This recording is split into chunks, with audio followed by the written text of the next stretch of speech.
Here, Street Girl heard screams coming from a dark house and ran to alert the police.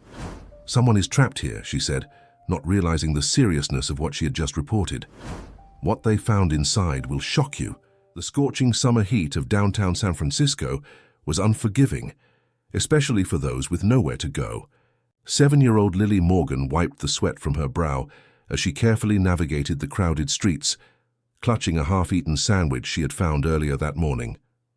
Her small, weathered backpack contained all she owned in the world: a tattered stuffed rabbit missing one eye, a plastic water bottle she refilled at public fountains, and a worn blanket that served as both bed and shelter on cold nights.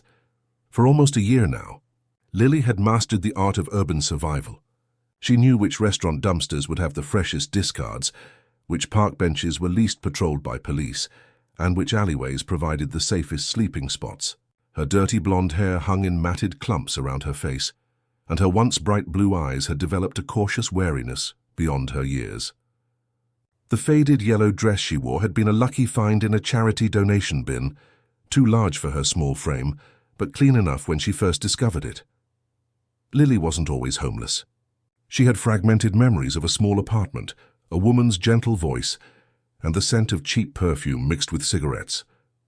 But those memories had grown hazier with each passing month. A series of unfortunate events, one she didn't fully understand herself, had led to her current situation, alone on the streets of a city too busy to notice a silent child moving like a ghost through its shadows. "Hey, kid, you can't sit there," barked a security guard outside the gleaming Wilson Technologies headquarters. Lily scrambled away without a word, long accustomed to being shooed away from comfortable spots. She knew better than to argue or even speak. Invisibility was her greatest protection. 23 floors above where Lily had tried to rest, Richard Wilson stood at the floor-to-ceiling windows of his executive office, surveying the city that had helped make him a billionaire. At 52, his salt-and-pepper hair and trim physique gave him the distinguished look of success that business magazines loved to feature on their covers. The founder and CEO of Wilson Technologies had built an empire from a small software startup he'd launched in his garage 27 years earlier. Now his company developed cutting-edge AI solutions that powered everything from smartphones to medical diagnostic systems. "Mr. Wilson, the board members are waiting in the conference room," announced his executive assistant, Melissa Chen, from the doorway. Richard nodded, straightening his custom-tailored navy suit. "Thank you, Melissa. I'll be right there." As he gathered his tablet and notes, his phone buzzed with a text from his brother, Thomas Wilson. "Don't forget dinner tonight. Margaret's been planning this for weeks." 8 p.m. sharp, Richard sighed. His younger brother's wife had been organizing these elaborate family dinners with increasing frequency, each one feeling more like a networking event than a family gathering. Thomas, as CFO of Wilson Technologies, was always eager to blend business with their personal relationship, something Richard found increasingly exhausting. "The Princeton deal looks solid," announced Bernard Hayes, VP of Strategic Development, as Richard entered the boardroom. "But there are concerns about the security protocols they're requesting." Richard took his seat at the head of the massive mahogany table. "What kind of concerns?" "They want access to our core algorithm architecture," said Janet Foster, the company's lead counsel. Her tone made it clear she disapproved. "It would expose our proprietary technology." "That's non-negotiable," Richard replied firmly. "We can offer alternative solutions, but the core stays protected." Bernard shifted uncomfortably in his seat. "They're insistent, Richard. This deal could open the European market for us in ways we've been attempting for years." "Then we'll find another way in," Richard said, his voice leaving no room for debate. "Our integrity isn't for sale, Bernard." The meeting continued for another hour, with Richard growing increasingly aware of the tension between himself and his executive team. Something felt off, particularly with Bernard and Andrew Keller, his longtime chief operations officer. Both men had been with the company for over 15 years, but lately, their visions seemed to diverge from his own. Where Richard prioritized ethical development and sustainable growth, they pushed for aggressive expansion and higher profit margins. As the meeting concluded, Richard lingered behind, watching his executives file out. Bernard and Andrew exchanged glances that didn't escape Richard's notice, a silent communication that sent an inexplicable chill down his spine. "Everything all right, Richard?" asked Janet, the last to leave. "Yes, just thinking," he replied with a reassuring smile. "Could you send me the revised contract drafts by tomorrow?" Once alone, Richard returned to his office and sank into his leather chair. The company he'd built from nothing had grown beyond his wildest dreams, but with that growth came complications he hadn't anticipated. The idealism that had fueled his early years, creating technology that genuinely improved lives, now constantly battled against shareholder expectations and market demands. His intercom buzzed. "Mr. Wilson, Dr. Patel is on line 1 about the Children's Hospital donation." Richard's mood brightened as he picked up the phone. The pediatric research wing that would bear his company's name was one of his most passionate projects, though he'd insisted on anonymity for his personal contributions. "Dr. Patel, how are the renovations coming along?" As Richard discussed the hospital project, he felt the familiar sense of purpose that had become increasingly rare in his corporate life. This was why he'd become successful in the first place, to make a difference. That evening, as Richard left the office, he declined his driver's offer to take him home. "I'll walk for a bit, Marcus. Need some fresh air. You can pick me up at Franklin and Grove in 20 minutes. The late afternoon sun cast long shadows between the buildings as Richard strolled through the financial district. He loosened his tie and removed his suit jacket, draping it over his arm. These moments of normalcy were precious to him, chances to observe the city as just another person, not as Richard Wilson, tech billionaire. Several blocks away, Lily was completing her daily routine. She'd collected 2 half-full bottles of water left behind by tourists, found a relatively clean apple core, and was now seeking a protected spot to spend the night. The cardboard box she'd been using behind the Chinese restaurant on Mason Street had been cleared away that morning, which meant starting over. As dusk approached, Lily made her way toward an abandoned building she'd discovered the previous week. Several loose boards at the back entrance provided just enough space for someone her size to squeeze through. Inside, the musty darkness was frightening, but preferable to the unpredictability of sleeping in open spaces. She carefully laid out her blanket in a corner where the roof didn't leak, placed her backpack as a pillow, and pulled out the precious half-sandwich she'd been saving. As she ate slowly, savoring each bite, she heard voices outside, adult male voices speaking in hushed, urgent tones. "The security system is bypassed. We have 45 minutes before it resets." "And you're sure he'll come? He always walks this route on Thursdays." Creature of habit. Lily froze, her survival instincts kicking in. She knew enough about the world to recognize when adults were planning something they shouldn't be. Silently, she crept toward a crack in the boarded window, peering out at the alleyway. 3 men in business suits stood in a tight circle. One of them, tall with graying hair at his temples, kept checking his watch. Another held what looked like a fancy phone with a map displayed on its screen. "There he is," whispered the third man, pointing toward the street. "Right on schedule." Lily shifted her position slightly to see who they were watching. A man in expensive-looking clothes was walking alone, seemingly lost in thought. She recognized him vaguely, the same man whose picture hung in the lobby of the big glass building where she sometimes sought shelter from the rain. The building where security guards always chased her away. What happened next occurred so quickly that Lily barely registered the sequence. The 3 men emerged from the shadows. Words were exchanged, something about needing to talk privately about the project. The well-dressed man seemed surprised but not immediately alarmed. They guided him toward the abandoned building, directly toward where Lily was hiding. Heart pounding, she scrambled backward, retreating deeper into the darkness of the building's interior. From her new hiding spot behind a fallen section of drywall, she watched as the 4 men entered. The well-dressed man now looked concerned, asking questions that the others ignored. "What is this about, Bernard?" "Andrew, this isn't funny." "It's not meant to be funny, Richard," said the tallest man. "It's about correcting a course that's gone drastically off track." Lily held her breath, pressing herself as small as possible into her hiding place. She recognized the instinct immediately. These men were predators, and both she and the well-dressed man named Richard were prey. In that moment, as the summer sun finally disappeared beyond the horizon of San Francisco, 2 vastly different worlds collided in an abandoned building. A homeless child with nothing, a billionaire with everything, and a betrayal that would irreversibly change both their lives forever. Richard's mind raced as he assessed his situation. The abandoned building was far from the well-traveled streets of downtown, its windows boarded and floors littered with debris. Bernard Hayes, his VP of Strategic Development, stood blocking the door they'd entered through. Andrew Keller, his COO, circled behind him while the third man, whom Richard now recognized as James Morrison, his former head of security, who'd resigned 6 months earlier, kept one hand inside his jacket in a posture that suggested a concealed weapon. "What exactly is this about?" Richard asked, maintaining a calm he didn't feel. 27 years of high-stakes business negotiations had taught him to never show fear, even when it coursed through his veins, as it did now. Bernard stepped forward.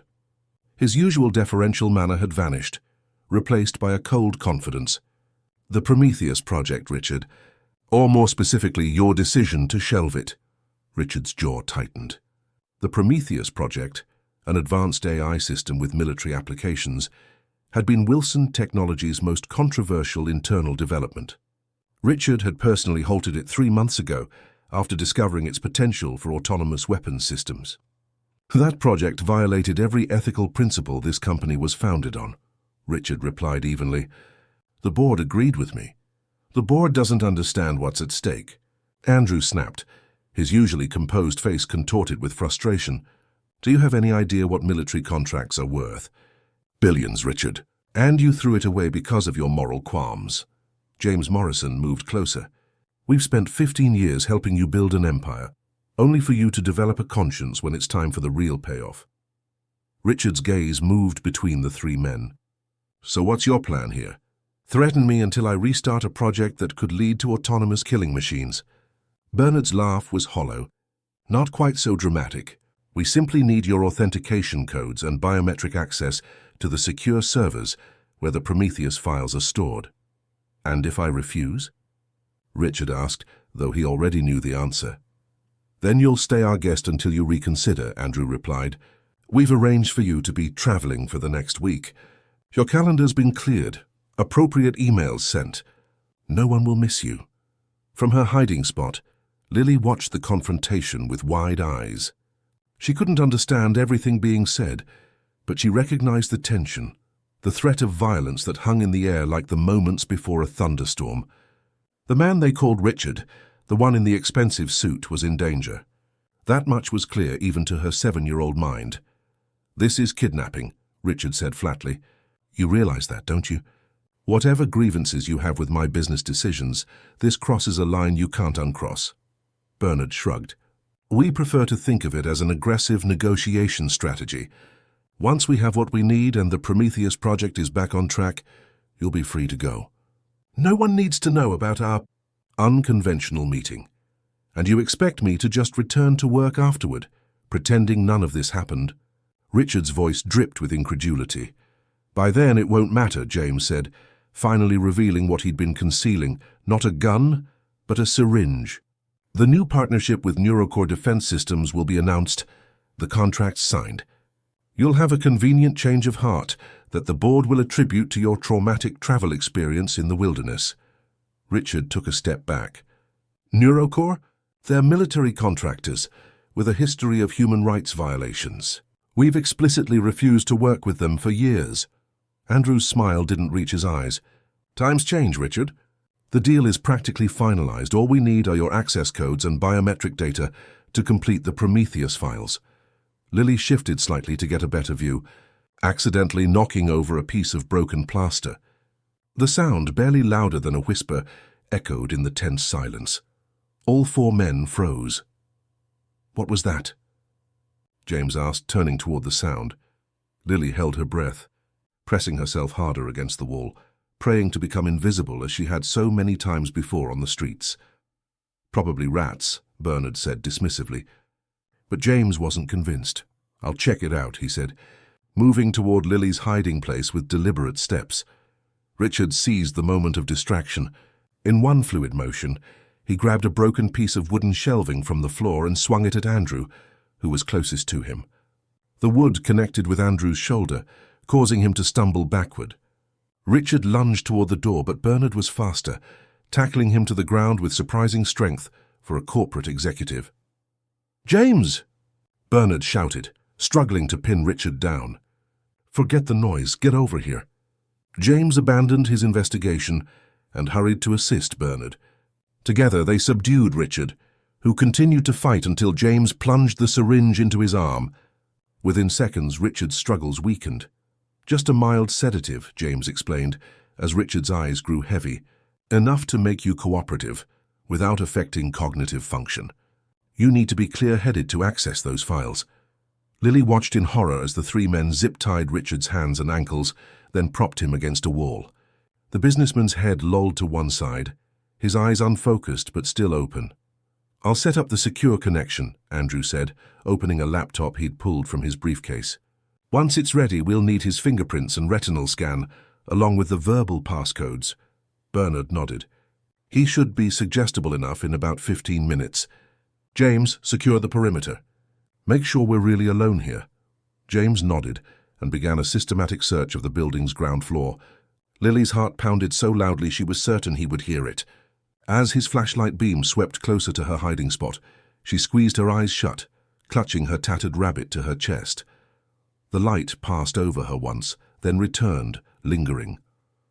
Through barely opened eyes, she saw James staring directly at her hiding place, his expression shifting from surprise to calculation.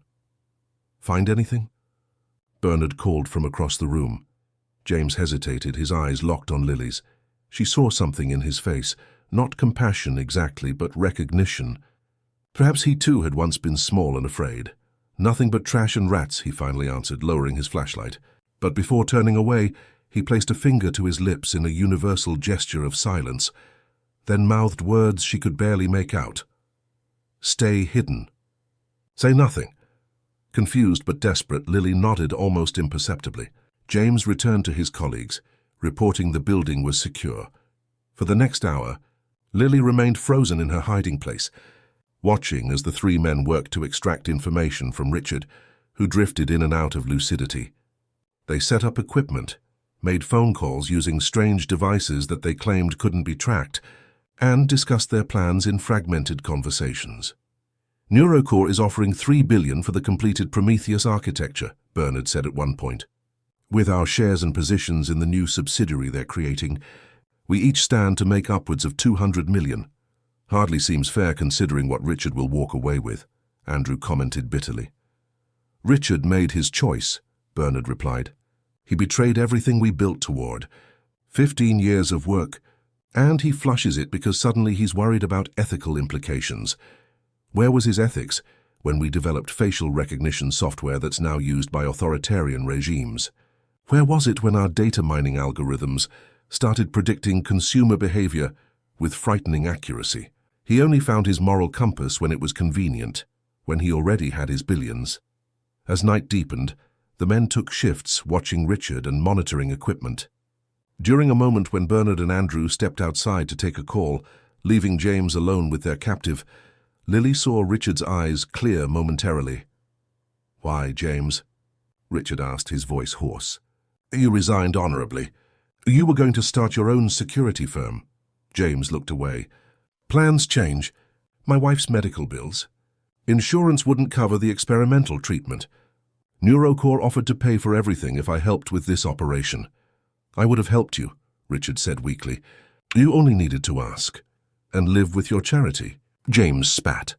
"I worked for you for 12 years, Richard. Took bullets for your company, literally in Jakarta. And when Miranda got sick, you sent flowers and a get-well card." Richard's head drooped again as the sedative reclaimed him. James checked his pulse, then moved to the laptop to review some files. Lily's legs had gone numb from maintaining her position for so long. She shifted slightly, trying to restore circulation without making noise. But her small movement dislodged a piece of debris that clattered to the floor. James's head snapped up.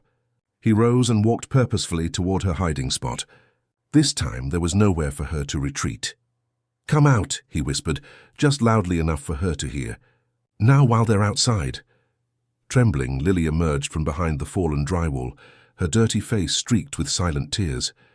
James crouched to her level. "What's your name?" She said nothing, years of street survival having taught her that giving information to adults rarely ended well for her. "Listen to me very carefully," James continued, glancing toward the door where Bernard and Andrew could return at any moment. "What's happening here is wrong. I know that, but I can't stop it, not now." Lily remained silent, clutching her rabbit tighter. "If you make any noise, they'll find you, and they can't have witnesses." His voice was urgent but not unkind. "Stay hidden. When we leave tomorrow, wait at least an hour before you go.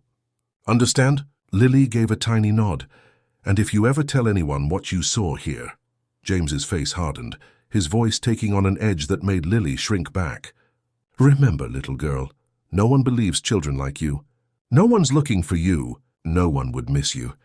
Remember that." The threat hung in the air between them, all the more terrifying for its quiet delivery.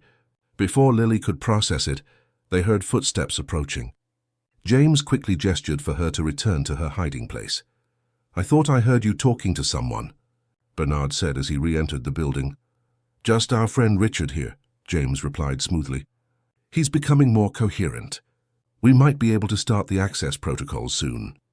Outside, the San Francisco fog had rolled in, shrouding the abandoned building in a thick gray blanket that muffled sounds and blurred the boundaries between buildings.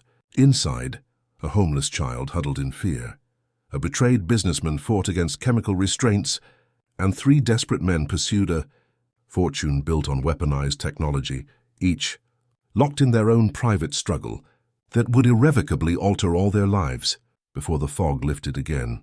Dawn broke over San Francisco with painful slowness for Lily.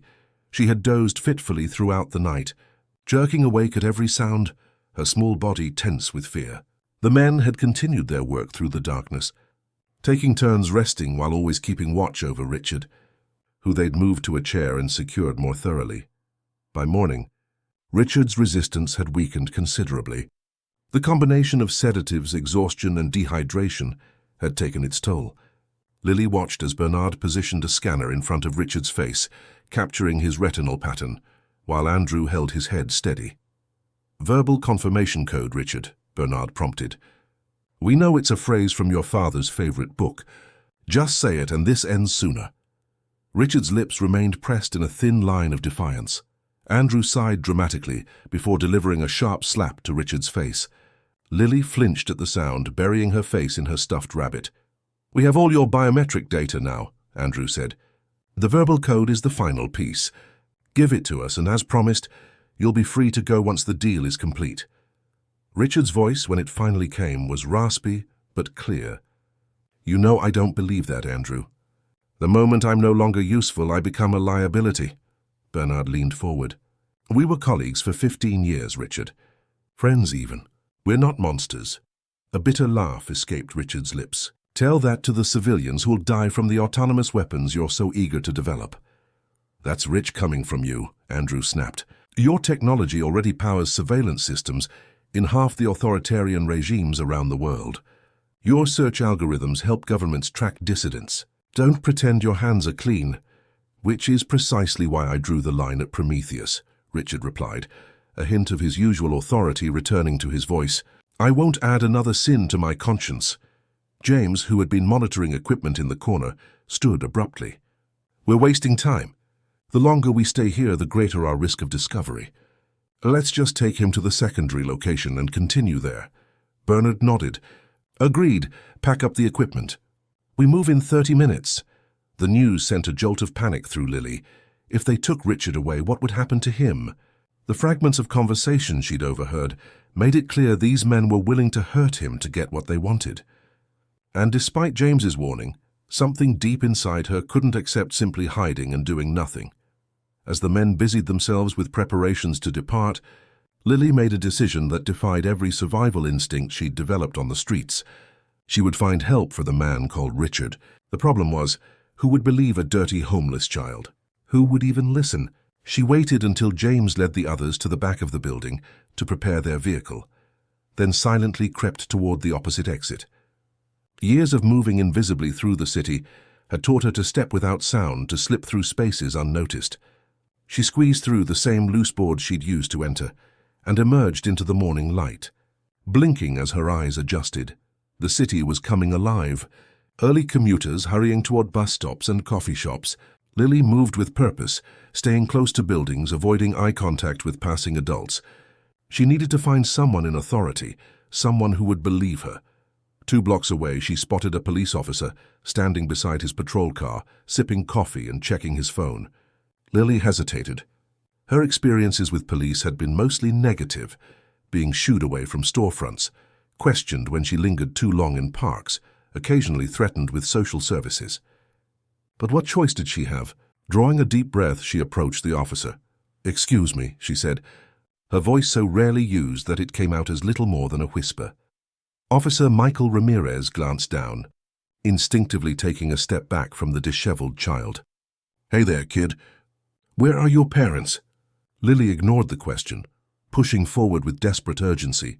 "There's a man." They took him.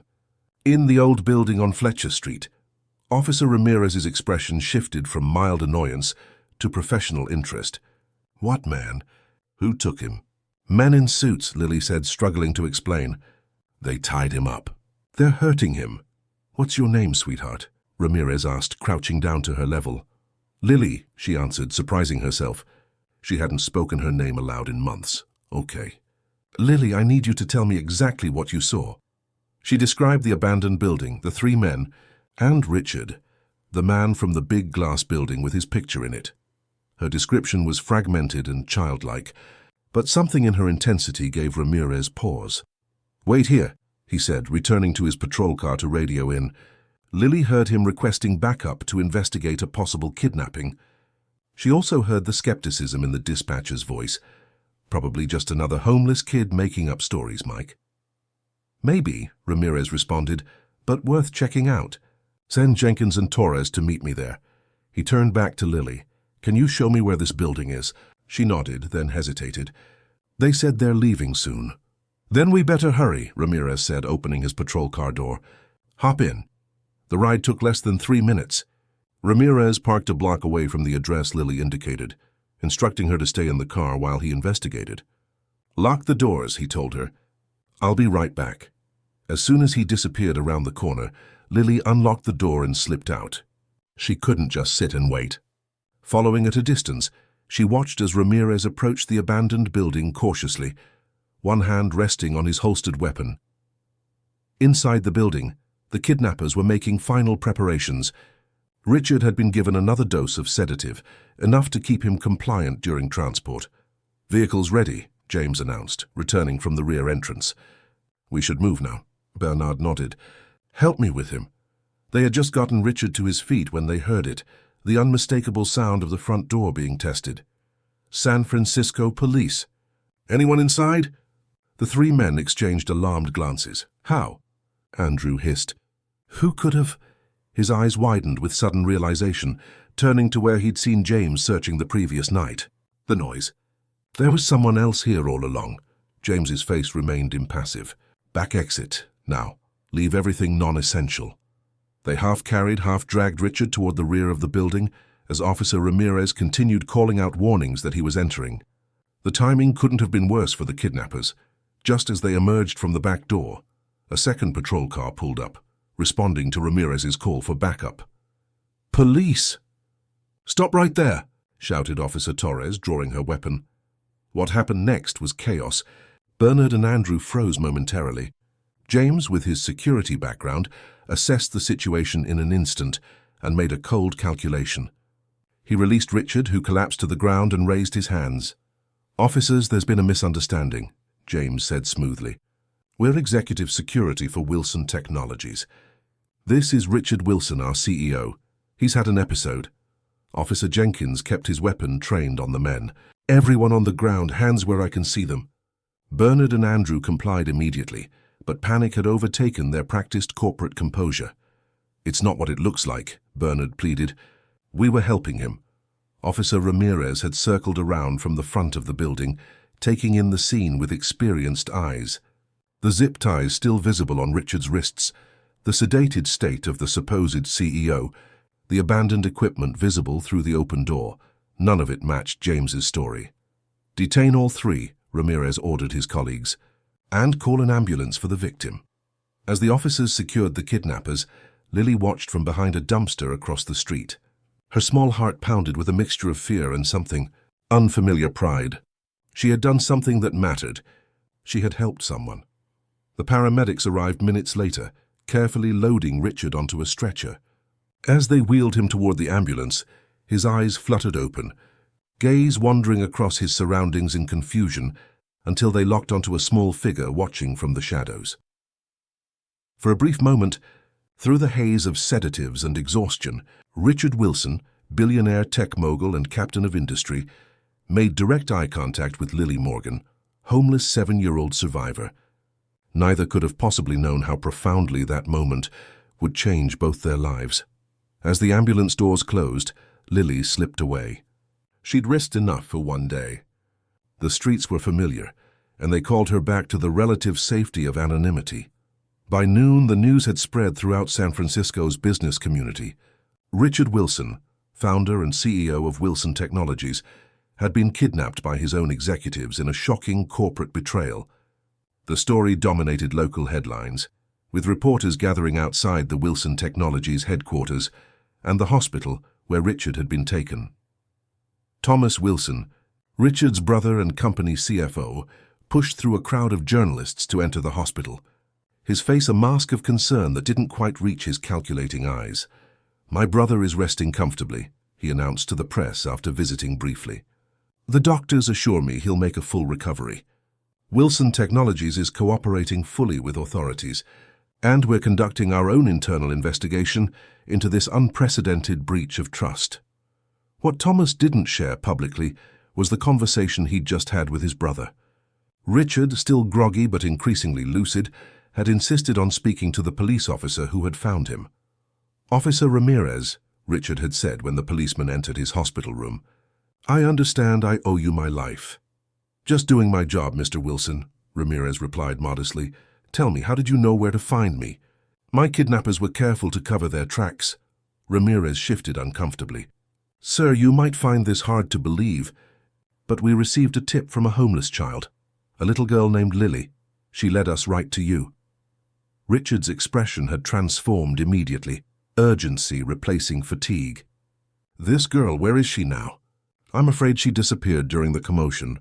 We've been looking for her to take a formal statement, but—" Ramirez shrugged helplessly. "Street kids are good at not being found when they don't want to be." "Find her," Richard had insisted, gripping Ramirez's arm with surprising strength. "Please, I need to thank her personally." Now, as Thomas handled the media circus outside, Richard lay in his private hospital room, staring at the ceiling. His body was still processing the last of the sedatives, but his mind was remarkably clear. In his 47 years of life, he'd never owed his safety, his very life, to anyone else. The irony wasn't lost on him. A man worth billions had been saved by a child who had nothing. "I need to find her," he whispered to the empty room. Across the city, Lily had returned to her routine of survival. She'd found a new cardboard box behind a different restaurant and was setting up her makeshift home when a breaking news alert on a television visible through a bar window caught her attention. There on the screen was the man she had helped rescue. His corporate headshot displayed next to footage of the abandoned building surrounded by police tape. "Billionaire CEO Richard Wilson kidnapped by own executives in plot involving military technology." Lily stared, transfixed. The man had a name, a life, a story far beyond what she could have imagined, and for a brief moment, their stories had intersected. She turned away, pulling her blanket tighter around her shoulders as the evening fog rolled in.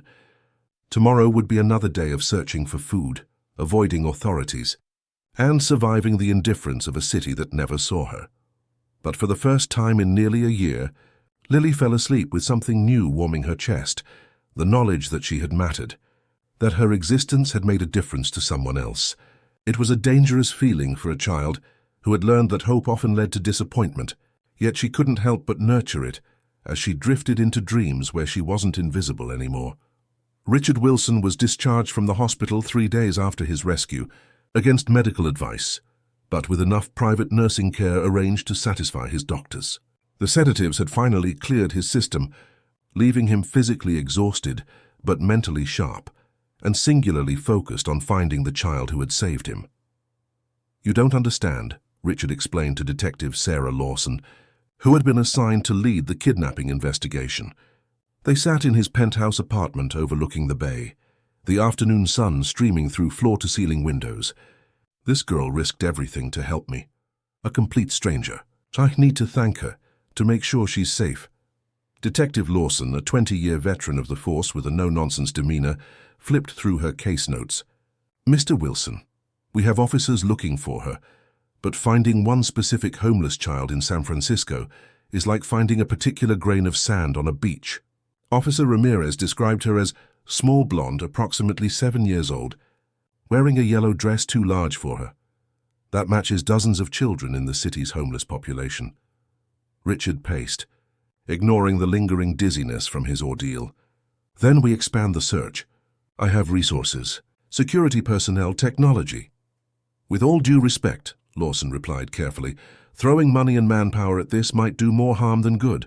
Street children are naturally wary of adults, especially those who seem to be hunting for them. If word gets out that the famous Richard Wilson is looking for a specific homeless girl, she might go deeper into hiding, or worse, someone might try to pass off another child as her for potential reward money. Richard stopped pacing, considering her words. What do you suggest? Let us continue our discreet inquiries. Officer Ramirez has contacts at shelters and soup kitchens. In the meantime, she added, closing her notebook, I need to focus on building the case against your former executives. Their arraignment is tomorrow, and we're still unraveling the extent of their conspiracy. After Detective Lawson left, Richard stood at his windows, gazing down at the city sprawled below. Somewhere out there was a child who had saved him when she had nothing to gain and everything to lose. The thought consumed him, making his spacious penthouse feel suddenly empty and meaningless. He picked up his phone. Marcus, bring the car around, and call Thomas. Tell him to meet me at headquarters in an hour. 90 minutes later, Richard sat across from his brother in the Wilson Technologies executive boardroom. Thomas Wilson had stepped in as acting CEO during Richard's absence, a role he seemed reluctant to relinquish even after his brother's return. You should be resting, Thomas said, his concern sounding genuine, even as his eyes darted to the stack of contracts awaiting signatures. The company is stable. The board has issued statements of full support. The stock took a minor hit when the news broke, but it's already rebounding. I'm not here about the company, Richard replied. I need your help with something personal. Thomas raised an eyebrow. That's a first. The brothers had always maintained a relationship that was more professional than personal. Their 12-year age gap and fundamentally different personalities, creating a distance that neither had truly attempted to bridge. Where Richard was visionary and idealistic, Thomas was practical and traditional. Where Richard sought to change the world, Thomas sought to maintain the status quo profitably. I want to find the child who alerted the police to my kidnapping, Richard explained. A homeless girl named Lily. Thomas's expression shifted to one of confusion. Why? Because she saved my life.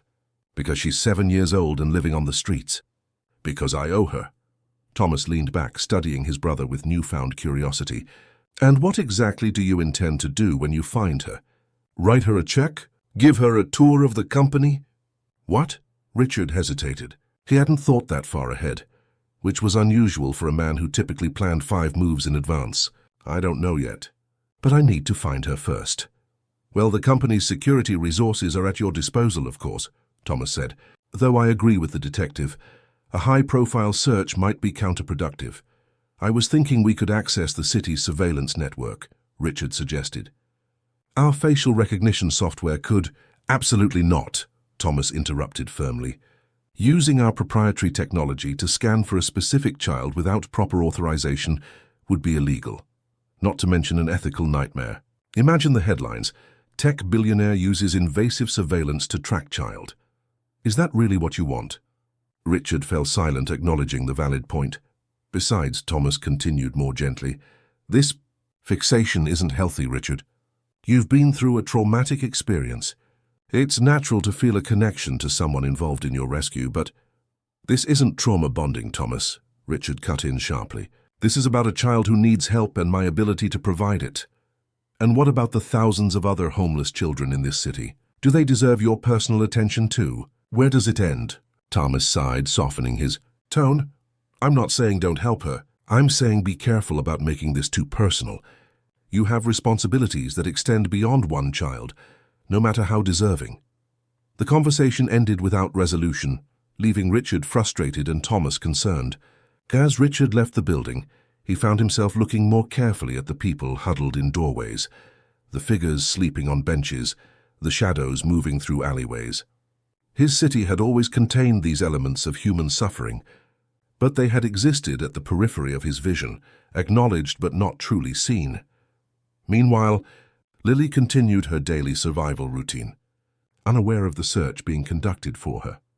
The events surrounding Richard's rescue had frightened her enough that she'd moved to a different area of the city, away from her familiar territory near the financial district.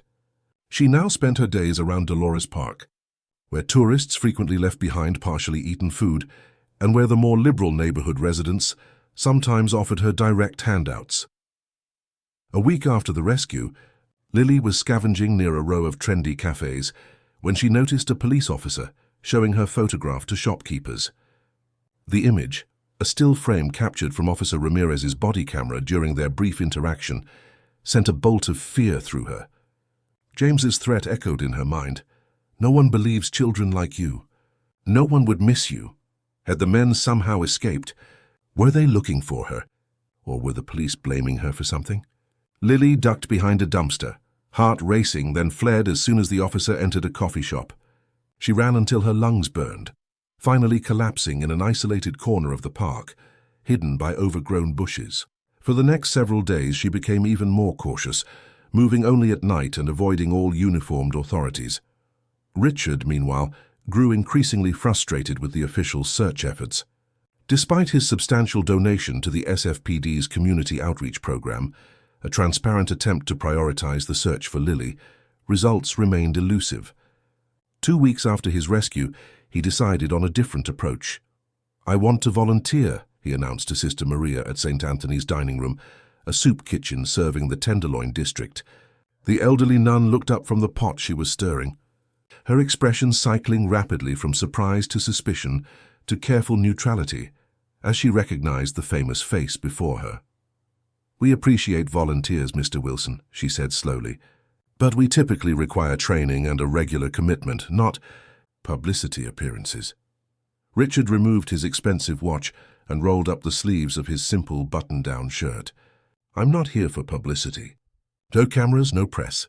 I can commit to 3 days a week for the foreseeable future. And I have an ulterior motive I won't hide from you. I'm looking for someone." Sister Maria's eyes narrowed slightly. "We don't facilitate finding people who may not wish to be found, Mr. Wilson." "It's a child," Richard clarified quickly. "A homeless girl named Lily, about 7 years old. She saved my life, and I believe she may be in danger because of it." The nun's expression softened marginally. "The little girl from the news, the one who reported your kidnapping." Richard nodded. "Even if she comes here, I couldn't simply hand her over to you." "I don't expect you to," Richard assured her. "I just want to be here if she comes in, to have a chance to thank her and offer help if she wants it." Sister Maria studied him for a long moment, then handed him an apron. "Kitchen duty starts at 5 a.m. Don't be late."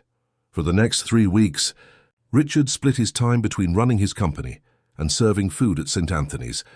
He worked alongside ex-cons, recovering addicts and retired school teachers, all of whom initially regarded him with suspicion that gradually gave way to grudging respect as he showed up consistently and worked without complaint.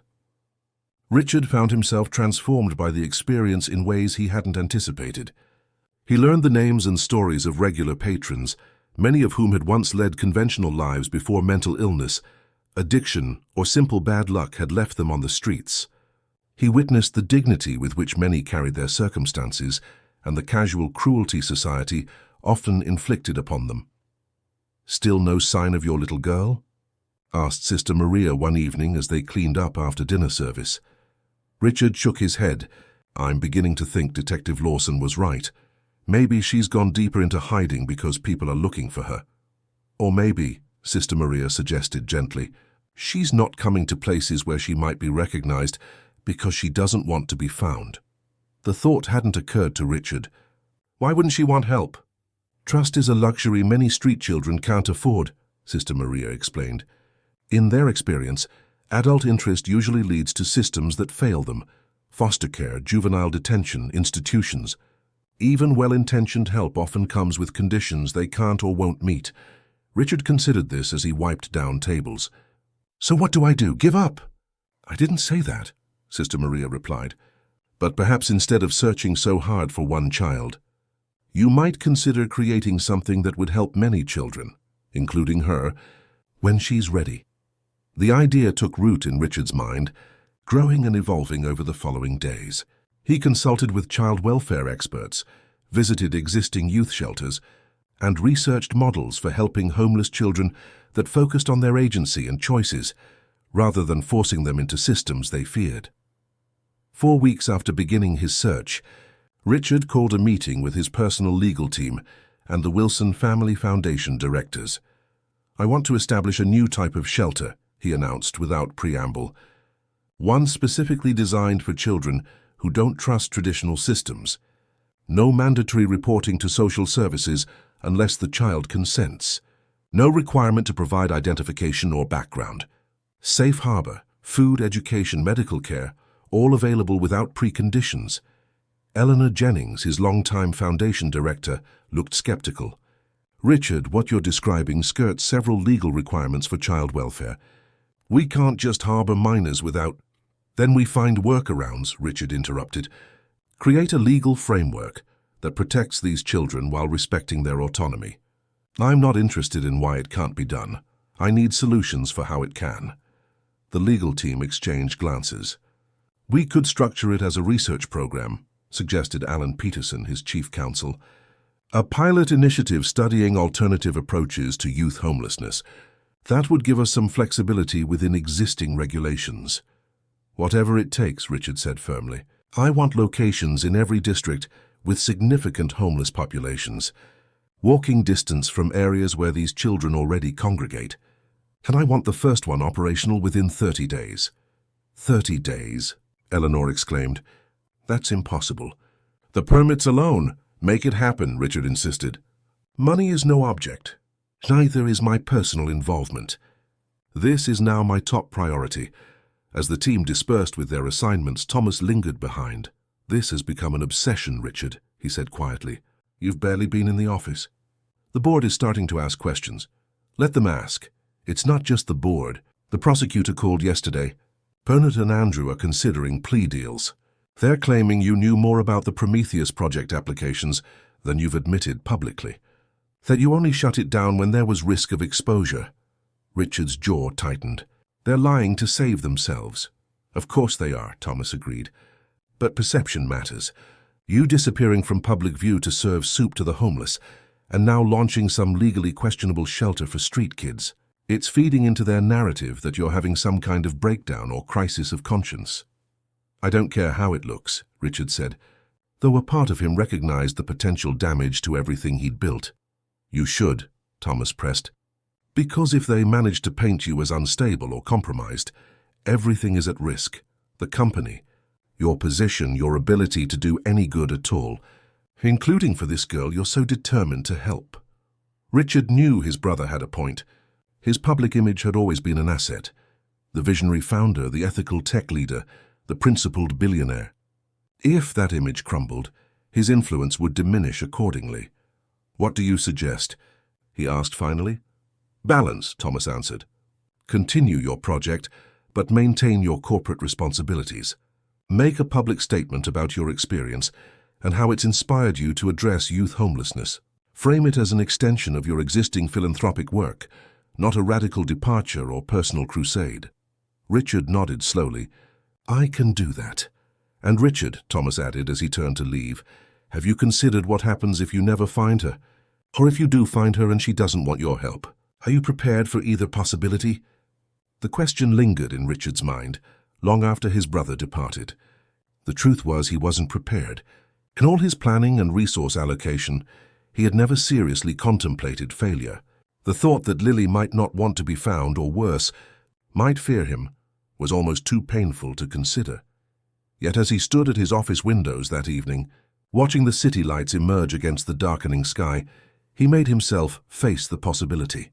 If he never found her, would all this effort be wasted? The answer came with unexpected clarity. No. Whether Lily specifically benefited or not, creating safe spaces for children like her was inherently worthwhile. Perhaps his fixation on finding her had been in part about assuaging his own guilt or gratitude, but the mission itself had grown beyond that now. "I'll still look for you, Lily," he whispered to the glittering cityscape. "But even if I never find you, I promise your courage won't be forgotten." Across the city, huddled in a new hiding place beneath a highway overpass, Lily clutched her worn stuffed rabbit and tried to ignore the gnawing hunger in her stomach. She had seen her face on a newspaper someone had discarded, alongside Richard Wilson's, and the fear had driven her even further from her usual territories. The search that was meant to help her had instead forced her deeper into the shadows, away from the few resources she knew how to access. As rain began to patter on the concrete above her, Lily closed her eyes and tried to remember what it felt like to be warm, to be safe, to be seen, not as a problem or a project, but simply as a child worthy of care. The Wilson Emergency Youth Shelter opened with little fanfare on a quiet street in the Mission District, just 6 weeks after Richard first conceived the idea. The renovated 3-story Victorian had once been a boutique hotel, but now featured dormitory-style rooms upstairs, communal spaces on the main floor, and a kitchen that operated around the clock. The only indication of its wealthy benefactor was a small brass plaque by the entrance that read Lily House, a name that carried significance only to Richard himself. Remember, Richard instructed the carefully selected staff during their final orientation. No child is turned away, regardless of circumstance. No mandatory reporting unless there's imminent danger or the child consents. No police on premises without a warrant. These kids need to know this is truly a safe harbor. Dr. Elena Vasquez, the child psychologist Richard had recruited to oversee the shelter's operations, nodded in agreement. "We've trained everyone on trauma-informed approaches, Mr. Wilson, but I want to reiterate that building trust will take time. We can't expect immediate results." Richard knew she was right, but impatience gnawed at him nonetheless. 2 months had passed since his rescue, and despite all his efforts, Lily remained unfound. The shelter was his most tangible attempt to create a space where she might eventually appear, drawn by the promise of safety without the entanglements of traditional social services. "I understand," he replied. "I'm committed to the long game here." That evening, as the shelter prepared to open its doors for the first time, Richard insisted on being present. He'd chosen casual clothing, jeans and a simple sweater that wouldn't immediately mark him as wealthy, but his presence still created a palpable tension among the staff. "Perhaps it would be better if you weren't here tonight," Dr. Vasquez suggested diplomatically. "Your presence, however well-intentioned, might intimidate the very children we're trying to reach. Many of them will recognize you." Richard wanted to argue, but knew she was right. His face had been plastered across news outlets for weeks, first for his kidnapping and rescue, then for the subsequent trial of his former executives, who had ultimately accepted plea deals in exchange for reduced sentences. "I'll observe from the office," he compromised, indicating the small room off the main entrance that had a one-way window overlooking the reception area. As darkness fell, the first children began to arrive, tentatively at first, then in growing numbers as word spread through the invisible network that connected the city's homeless youth. By midnight, 14 children between the ages of 8 and 17 had sought refuge at Lily House. Each was given food, a shower if they wanted one, clean clothes, and a secure place to sleep, all without demands for identification or threats of system involvement. Richard watched from behind the one-way glass, his heart breaking anew with each child's arrival. Their faces told stories of hardship and survival that no child should have to experience. Some arrived with bravado and suspicion, others with the quiet defeat of those who had learned to expect little from the world. None of them was Lily. "This is just the beginning," Dr. Vasquez reminded him when she found him still watching at 2 a.m. "Word will spread. More will come." Richard nodded, exhaustion finally overtaking his vigilance. "Call me if a small blonde girl in a yellow dress arrives," she finished with gentle understanding. "I know." Over the following weeks, Richard divided his time between his corporate responsibilities and his new mission. Thomas had been right about the importance of maintaining his public image.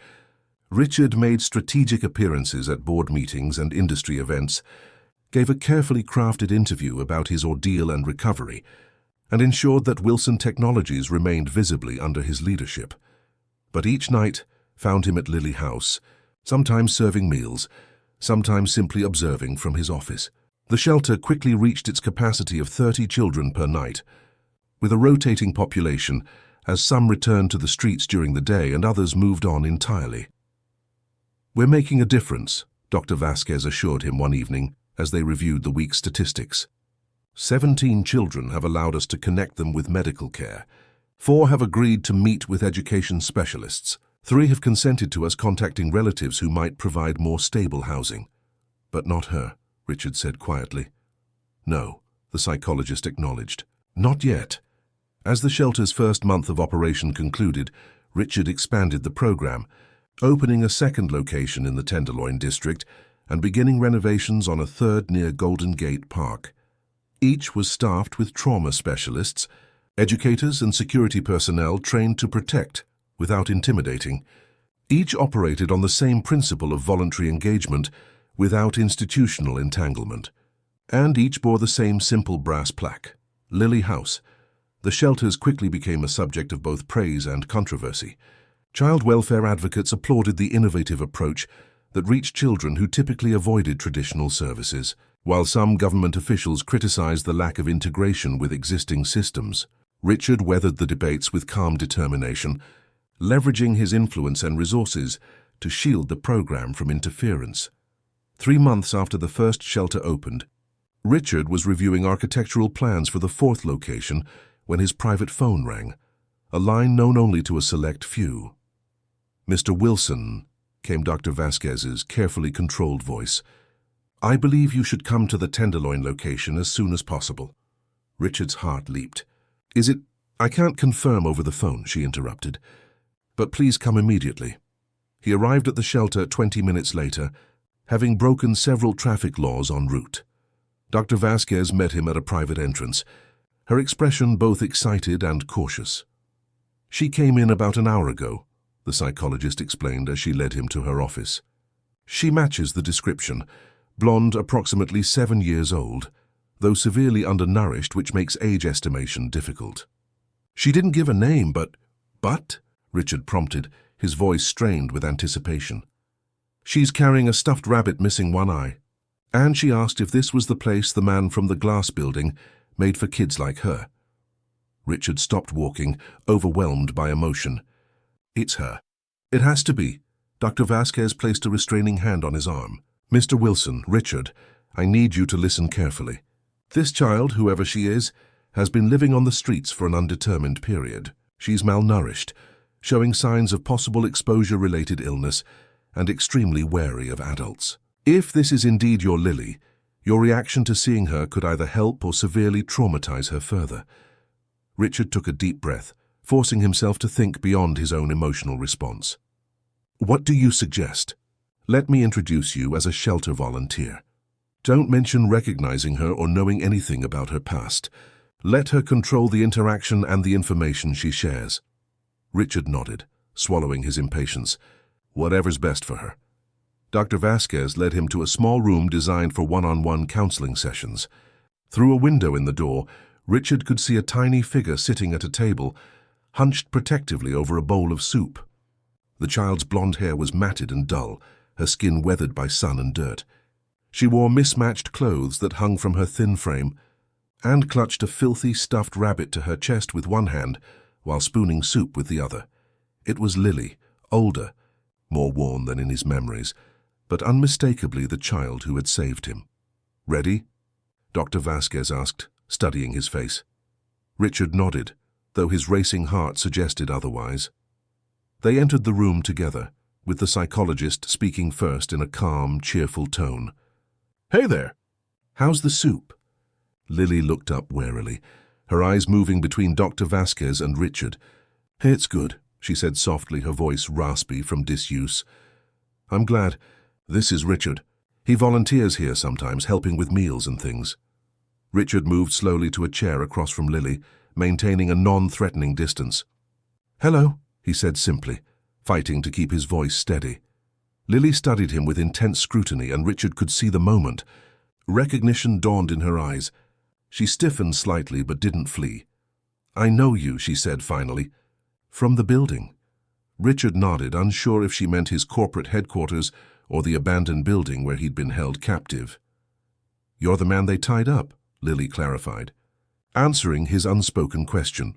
"Yes," he acknowledged, "and you're the brave girl who got help." Lily's grip on her stuffed rabbit tightened.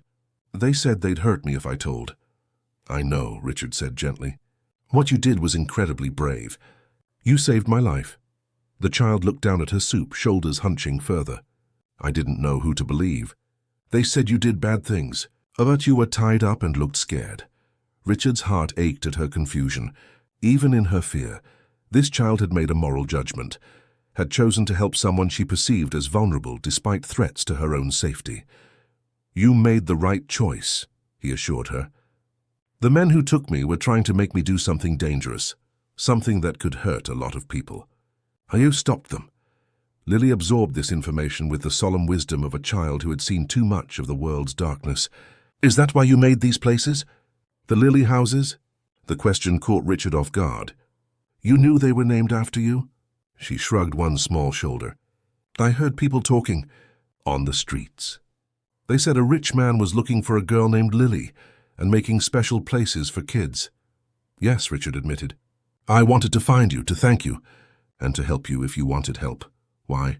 The directness of the question, childlike in its simplicity but profound in its implications, momentarily stunned Richard. "Because," he began, then paused to organize his thoughts. "Because you helped me when you had absolutely no reason to. Because no child should have to live on the streets. Because I have the ability to help, and that creates a responsibility." Lily considered this, taking another spoonful of soup before responding. "Those men, the ones who took you, are they going to hurt me?" "No," Richard said firmly. "They're in prison. They can't hurt you or anyone else now." The visible relief that washed over Lily's face made Richard realize how heavily this fear had been weighing on her. For months, she had been hiding not just from the usual dangers of street life, but from the specific threat of retaliation. "Would you like to stay here, Lily?" Dr. Vasquez asked gently. "You'd have your own bed, regular meals, clean clothes. No one would make you do anything you don't want to do. You could leave any time." Lily looked around the room, then at Richard, her young face showing the calculation of a child accustomed to evaluating survival options. "Do I have to tell my real name? Or where I came from?" "No," Dr. Vasquez assured her, "though someday when you trust us more, it might help us understand how best to keep you safe." Lily nodded slowly. "I can stay tonight, maybe tomorrow too." "That's a good start," the psychologist smiled, standing. "Let me show you where you'll sleep. And we can find some clean clothes that fit better." As they prepared to leave, Lily paused at the door, turning back to Richard with an expression that seemed too old for her young face. "Thank you," she said simply, "for looking for me. Nobody's ever looked for me before." The words hit Richard like a physical blow. After they left, he remained seated, overwhelmed by the magnitude of what had just transpired and the responsibility he now faced. This child, resilient, brave, and profoundly alone in the world, had trusted him enough to reveal herself after months of hiding. What came next would require more than money or resources. It would require a commitment to her as an individual, not just as a symbol or a cause. Thomas found him still sitting there an hour later, having been alerted by Richard's driver about the unexpected detour. "I got worried when you missed the investor call," Thomas explained, taking in his brother's emotional state with a raised eyebrow. "Is everything all right?" Richard looked up, a complex mixture of emotions playing across his face. "I found her, Thomas. I found Lily." Thomas's expression shifted from irritation to surprise. "The girl from the kidnapping? She's here?" "Yes, malnourished, traumatized, afraid, but alive. And somehow still capable of trust after everything she's been through." "That's good news," Thomas said carefully. "So what happens now?" "Mission accomplished." Richard shook his head. "This isn't the end. It's barely the beginning." He stood, newfound determination in his voice. "I want to give her a home, Thomas. A real home. Not just a shelter, not just financial support. I want to adopt her, His brother stared at him in disbelief. Adopt her? Richard, you can't be serious. You know nothing about this child, her background, her family situation. For all you know, there are relatives searching for her. If there are, we'll find them, Richard replied firmly. But from what little she's shared, I suspect there's no one. And I won't abandon her to a system that's already failed her once. Thomas ran a hand through his hair in exasperation. You're talking about completely upending your life for a child you just met. Have you thought this through? The legal complications alone. I've made up my mind, Richard interrupted. I'll need your support, not your objections. The brothers stared at each other across a widening ideological divide, one that had been growing for years, but now seemed unbridgeable.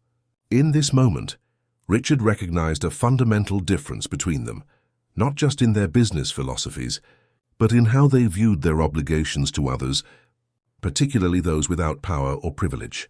You'll have my support, Thomas finally said, his tone suggesting it was a concession rather than an endorsement. But I hope you understand what you're getting yourself into. Richard thought of the tiny girl with the one-eyed rabbit who had risked everything to save a stranger. I'm beginning to, he said softly, and it might be the most important thing I've ever done. Lily stayed at the shelter for 3 weeks before she stopped disappearing during the day. It took another 2 weeks before she would sleep through the night without checking that all exits were accessible. By the 6th week, she had begun to join the educational activities Dr. Vasquez organized, revealing an eager mind behind her cautious exterior. Richard visited daily, careful to maintain the role of volunteer rather than benefactor. He brought books he thought she might enjoy, sat with her during meals, and gradually earned enough of her trust that she began to share fragments of her history, though never her full name or how she had ended up on the streets. I had a mum once, she told him one afternoon as they sat in the shelter's small garden, a protected courtyard where the children could enjoy fresh air without feeling exposed. Lily was carefully coloring a picture of a house with a red door and flowering trees, a far cry from any home she had likely known. She was sick a lot. I think she died, but I don't remember exactly. Richard listened, giving her the space to share at her own pace. That must have been very hard for you. Lily shrugged with the resigned acceptance that broke his heart each time he witnessed it. Lots of kids don't have moms. Or dads. That's true, Richard acknowledged. But everyone deserves to have someone who cares about them, who looks out for them. She glanced up from her drawing, studying him with eyes that had seen too much for their years. Is that why you come here every day? Because you care about us. I care about all of you, Richard said honestly. But especially you, Lily. You did something extraordinary for me, something most adults wouldn't have had the courage to do. She returned to her coloring, adding a yellow sun to the corner of the page. I just did what seemed right. That's what makes it extraordinary, Richard replied softly. Later that evening, Richard met with Dr. Vasquez and Alan Peterson, his legal counsel, in the shelter's office. I've begun the preliminary process, Alan explained, opening a folder of documents. But establishing guardianship, let alone adoption of a child with no documented identity, presents significant challenges. We would typically need to demonstrate that reasonable efforts have been made to locate existing family. She's been living on the streets for at least a year, possibly longer, Richard countered. If anyone was looking for her, they would have found her by now. The law doesn't recognize abandonment as easily as you might think, Alan continued patiently. Without knowing her legal name or having a birth certificate, we can't even determine jurisdiction for filing. Was she born in California? Another state? Is she even a U.S. citizen? These questions matter legally. Dr. Vasquez, who had been quietly listening, leaned forward. Lily has begun to trust us, but she's still protective of her full identity. Pushing her for that information could undo months of progress. Richard nodded in understanding. So what do we do?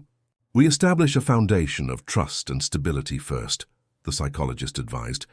Continue building your relationship in this safe environment. Eventually, with enough security, she may feel comfortable sharing the details we need. And in the meantime, Richard pressed, impatience edging his voice. In the meantime, Alan replied, we can pursue temporary emergency guardianship based on her current status as an unaccompanied minor in your care. It's not adoption, but it would give you legal standing to make certain decisions for her welfare, while we work on the more permanent solution. Richard agreed to this approach, though the delay chafed at his natural inclination toward direct action. Throughout his life, he had overcome obstacles through determination and resources. But Lily's trust couldn't be earned through either. It required patience, consistency, and time. Over the next month, a routine developed. Richard would arrive at the shelter each afternoon, often bringing simple puzzles or games that engaged Lily's quick mind. They would talk, sometimes about trivial things like favorite colors or foods, other times about deeper matters that emerged unprompted from Lily's experiences. Why do some people have so much when others have nothing? She asked him one day as they worked on a jigsaw puzzle featuring a world map. The question, philosophical in its simplicity, gave Richard pause. "That's a complicated question," he began carefully. "Some of it has to do with where and when people are born. Some has to do with opportunities and choices. And some of it has to do with systems that aren't always fair." Lily considered this as she fitted a puzzle piece, representing Australia, into place. "You have a lot." "Yes," Richard acknowledged. "I do." "Did you work hard for it?" "I did," he said. "But I also had advantages many people don't have. I had a good education, people who believed in me, and some luck along the way." Lily nodded thoughtfully. "I work hard too, to survive, but I don't have a lot." The observation, delivered without self-pity, struck Richard deeply. "That's why I think those of us who have more should help those who have less. It makes the world more fair." She smiled then, a rare, genuine smile that transformed her small face. "Is that why you made the lily houses?" "Partly," Richard admitted. "But mostly I made them because of you. Because you showed me how brave one person can be, even when they have nothing to gain."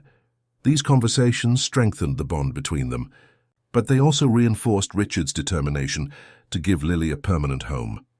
By the third month, he had converted a spare bedroom in his penthouse into a child's room, filling it with books, art supplies, and comfortable furniture, all waiting for the day Lily might occupy it. That day seemed to be approaching when, during her 4th month at the shelter, Lily finally shared her full name with Dr. Vasquez during a counseling session. "Lily Morgan," she said quietly. "That's my real name. My mom was Amber Morgan. I think we lived in Portland before we came here, but I'm not sure. I was little then." This information, while limited, gave Alan Peterson's team enough to begin searching birth records and tracking down Lily's origins. The investigation moved slowly, but within 2 weeks they had located a birth certificate for Lillian Grace Morgan, born to Amber Morgan in Portland, Oregon, 7 years earlier. The father was listed as unknown. Further research uncovered a death certificate for Amber Morgan from 14 months prior, a suspected overdose. With no father in the picture and no record of other relatives, Lily had apparently been on her own since then, falling through the cracks of an overloaded child welfare system. "This actually simplifies things legally," Alan explained to Richard. "With documented evidence that her only known parent is deceased and no record of other family, we can petition for permanent guardianship with a clearer path to adoption." Richard felt a complex mixture of emotions: sorrow for Lily's loss, anger at the system that had failed her, relief that the legal path forward was clearer, and hope for the future they might build together. That evening, he approached the subject with Lily for the first time, sitting beside her on a bench in the shelter's garden as the setting sun cast long shadows across the courtyard. "Lily," he began gently, "you've been here at the shelter for a while now." She nodded, picking at a loose thread on her new jeans. In the month since arriving, proper nutrition and regular medical care had already made a visible difference in her appearance. Her blonde hair now shone with health, her cheeks had lost their hollow look, and her eyes carried less of the haunted wariness that had initially defined them. "Do you like it here?" Richard asked. "It's nice," she replied. "Safe, warm, the food's good."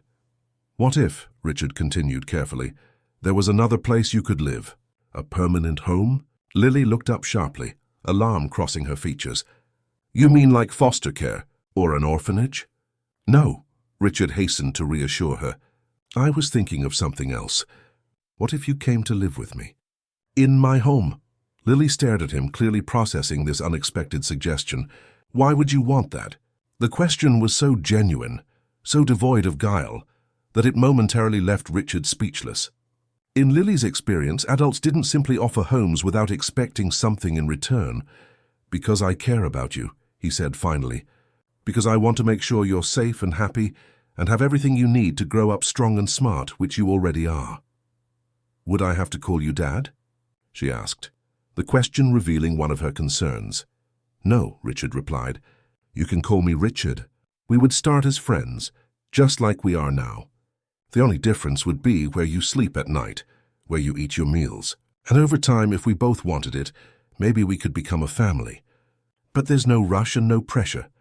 Lily considered this, her young face serious with contemplation. "Would I still be able to visit the shelter? And see Dr. Elena?" "Of course." "As often as you want." Would I have to go to school? With other kids?" Richard nodded. "Eventually, yes. But we would find a school where you'd feel comfortable, where they would understand what you've been through and help you adjust at your own pace." Lily fell silent again, looking out at the garden with its carefully tended flowers and vegetable patch that the shelter children helped maintain. "Can I think about it?" she asked finally. "Take all the time you need," Richard assured her, though his heart raced with hope at what wasn't an outright refusal. 2 days later, Lily approached Richard as he was helping serve dinner at the shelter. "I talked to Dr. Elena about your idea," she said matter-of-factly. "She said it might be good for me." Richard tried to contain his excitement. "And what do you think?" "I think—" Lily hesitated, then continued with careful deliberation. "I think I'd like to try. Maybe just for a little while at first. To see." Richard nodded, respecting her cautious approach. "That sounds very sensible. We could start with a visit this weekend. You could see the apartment, the room that would be yours. If you like it, maybe you could stay a night or two, and then we'd go from there." "Okay," Lily agreed, then added with the pragmatism of a child who had learned to anticipate problems, "But if I don't like it, I can come back here, right?" "Absolutely," Richard promised. "This place will always be here for you, no matter what." The weekend visit went better than Richard had dared hope. Lily was initially overwhelmed by the luxury of his penthouse apartment. The floor-to-ceiling windows, the spacious rooms, the state-of-the-art kitchen where a personal chef had prepared their meal. But the room he had created specifically for her won her over immediately. "This is all for me?" she asked in wonder, taking in the colorful bookshelf filled with children's classics. The art table by the window, the comfortable window seat with cushions and a basket of stuffed animals. "All for you," Richard confirmed. "Though we can change anything you don't like." Lily spent most of that first visit exploring the room, testing the bed for bounciness, examining each book, and arranging and rearranging the stuffed animals. By Sunday evening, when it was time to return to the shelter, she asked the question Richard had been hoping for. "Could I maybe stay here tomorrow night? Just to try sleeping here?" Richard's heart soared. "I think that could be arranged." 1 night turned into 2, then 3, then a full week. By the end of the month, Lily was spending 5 nights at Richard's apartment and weekends at the shelter, an arrangement that allowed her to maintain the security of her familiar environment while gradually transitioning to her new home.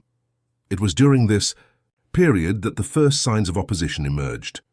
Thomas Wilson had initially kept his reservations to himself, supporting his brother's legal efforts, while privately doubting the wisdom of the arrangement. But as Richard's commitment to Lily deepened and the legal process of guardianship advanced, Thomas's concerns found voice. "The board is getting nervous." "Richard," he reported during a tense meeting in Richard's office, "your attention has been divided for months now.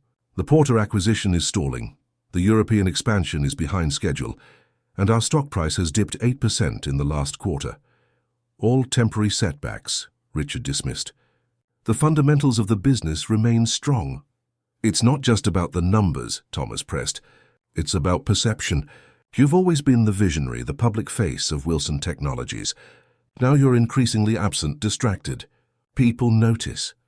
"I'm balancing my responsibilities," Richard insisted. "The company remains my professional priority." Thomas leaned forward, lowering his voice, though they were alone. "And what about the girl's background?" "We still know very little about her mother, nothing about her father. What if relatives emerge once the adoption makes headlines? What if there are complications in her?" history that could reflect poorly on you, on the company. Richard's expression hardened. Her name is Lily, and her background, whatever it may include, is not a corporate liability to be managed. She's a child who needs a home. I'm just asking you to consider all angles, Thomas replied, raising his hands in a placating gesture. This isn't just about you anymore. It affects shareholders, employees, our entire corporate ecosystem. The conversation ended unresolved, but it marked the beginning of a subtle campaign of resistance. Thomas began scheduling critical meetings during times he knew. Richard had commitments with Lily. Board members privately expressed concerns about Richard's changing priorities. Questions about succession planning emerged in executive sessions. Richard was aware of these maneuvers but refused to be diverted from his path. With Alan Peterson's guidance, he filed for legal guardianship of Lily Morgan, initiating a process that would eventually lead to adoption. The court assigned a guardian ad litem to represent Lily's interests and scheduled hearings to evaluate Richard's suitability as her permanent guardian. Throughout this period, Richard was careful to shield Lily from the legal complexities and corporate tensions. In her presence, his focus remained entirely on helping her adjust to her new life, enrolling her in a specialized school for children with trauma backgrounds, engaging a child nutritionist to address years of dietary neglect, and spending quality time together each evening reading, playing games, or simply talking about their days. Lily, for her part, blossomed under this attention. Her vocabulary expanded rapidly, her natural intelligence finding expression in an insatiable curiosity about the world. She still had moments of regression, hiding food in her room, waking with nightmares, occasionally retreating into wary silence when overwhelmed. But the general trajectory was one of healing and growth. Then came the day that would test the fragile, a foundation they had built together. Richard had just returned from a court hearing where the guardian ad litem had recommended approval of his guardianship petition, paving the way for eventual adoption. He entered his apartment, eager to share the good news with Lily, only to find Margaret Wilson, Thomas's wife and Lily's frequent babysitter, when Richard had unavoidable business commitments, waiting for him with a grave expression. "Where's Lily?" he asked immediately, anxiety sharpening his tone. "In her room," Margaret assured him. "She's fine. But Richard, there's something you need to know." She handed him a tablet displaying an article from a tabloid news site. Tech Billionaire's Charity Case. The Troubled Past of Richard Wilson's Street Urchin. The article contained details about Amber Morgan's history of drug abuse and prostitution, insinuations about Lily's unknown paternity, and unfounded speculation about potential developmental issues resulting from prenatal drug exposure. Worst of all, it featured a grainy but recognizable recent photo of Lily entering Richard's building, her face only partially obscured, despite laws protecting minors' privacy. "How did they get this information?" Richard demanded, voice shaking with barely controlled fury. "These records were sealed by the court." Margaret looked away, unable to meet his eyes. "Thomas believes someone in Alan's legal team may have leaked it. Possibly someone who felt the board should know what you were getting into." The implication was clear. Thomas hadn't merely objected to Richard's decision. He had actively undermined it, using confidential information about a vulnerable child to generate negative publicity that might pressure Richard into reconsidering. "Where is he?" Richard asked, his voice dangerously quiet. "At the office," Margaret replied. "Richard, he's concerned about you, about the company." He thought exposing a traumatized child to public scrutiny was acceptable corporate strategy. Richard interrupted coldly. "I need to check on Lily." He found her sitting on the window seat in her room, clutching her one-eyed rabbit and staring out at the city below. She turned as he entered, and the wariness that had receded in recent months was back in full force. Margaret's phone kept ringing, she said quietly. "People asking about me, about my mom." Richard sat beside her, maintaining a respectful distance. "I'm so sorry, Lily. Some not very nice people wrote a story about us without permission, and they said things they shouldn't have." "True things," Lily whispered. "About my mom." "The bad things she did." Richard's heart broke at the shame in her voice. "Your mother was sick, Lily. She had an illness that made it hard for her to take care of herself or you. That wasn't your fault." None of it was your fault. Lily looked down at her rabbit, picking at its worn fur. The story said you only want me for pictures in newspapers. To look nice to people. The accusation, pulled directly from the tabloid's insinuations, struck Richard like a physical blow. That is absolutely not true, he said firmly. I want you in my life because of who you are, Lily.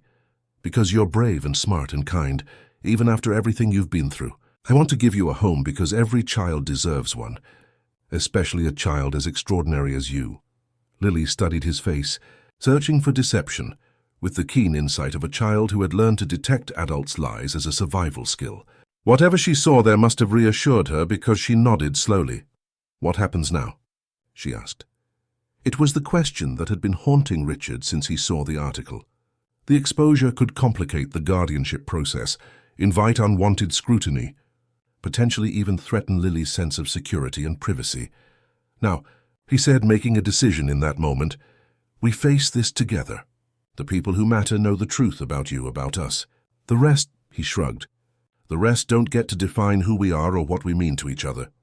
Lily considered this, then scooted closer to him on the window seat, a small gesture of trust that meant more than any words could have. Can I still stay here? She asked, the vulnerability in her voice revealing her deepest fear. Always, Richard promised, gently placing his arm around her small shoulders. This is your home now, Lily, for as long as you want it to be. As they sat together watching the sunset paint the San Francisco skyline in shades of gold and pink, Richard's phone buzzed repeatedly with calls from Thomas, from the PR department, from board members concerned about the company's image. He ignored them all, focusing instead on the child beside him, a child who had saved him in more ways than one, and who now needed him to stand as firmly for her as she had once stood for him. The courthouse corridors echoed with hushed conversations as Richard and Lily waited outside the family court judge's chambers.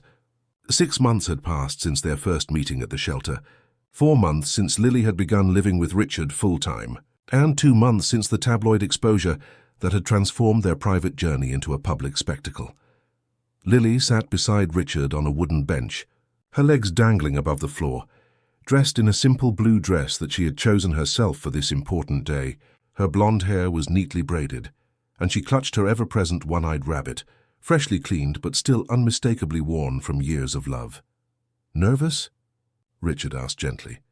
Lily nodded, her eyes fixed on the heavy wooden doors that would soon open for their guardianship hearing. Me too, Richard admitted, a confession that earned him a surprised glance from the child. In her experience, adults rarely acknowledged vulnerability. What if they say no? She whispered, giving voice to the fear that had grown stronger as the hearing approached. Richard chose his words carefully, balancing honesty with reassurance. Then we appeal. We try again. We don't give up. Before Lily could respond, the doors opened and a court officer appeared. The judge will see you now. They entered the judge's chambers, a less intimidating setting than a formal courtroom, but still sufficiently formal to make Lily press closer to Richard's side. Judge Eleanor Winters, a stern-faced woman in her 60s with steel-grey hair and piercing eyes, sat behind a massive desk. Also present were Ms. Farnsworth, Lily's court-appointed guardian ad litem, Alan Peterson, Richard's attorney, and a woman Richard didn't recognize, who was introduced as Rebecca Simmons, representing the Department of Children and Family Services. Please be seated, Judge Winters directed, her tone businesslike but not unkind. Once everyone was settled, she addressed Lily directly. Hello, Lily, I'm Judge Winters. Do you know why we're all here today? Lily nodded solemnly. To decide if I can stay with Richard. That's right. And I want you to know that everyone in this room has the same goal, to do what's best for you. Sometimes adults might disagree about what that means, but that's the purpose we all share. Do you understand? Yes, ma'am, Lily replied softly. The judge turned her attention to the gathered adults. This case has attracted considerably more attention than most guardianship petitions. Let me be clear from the outset.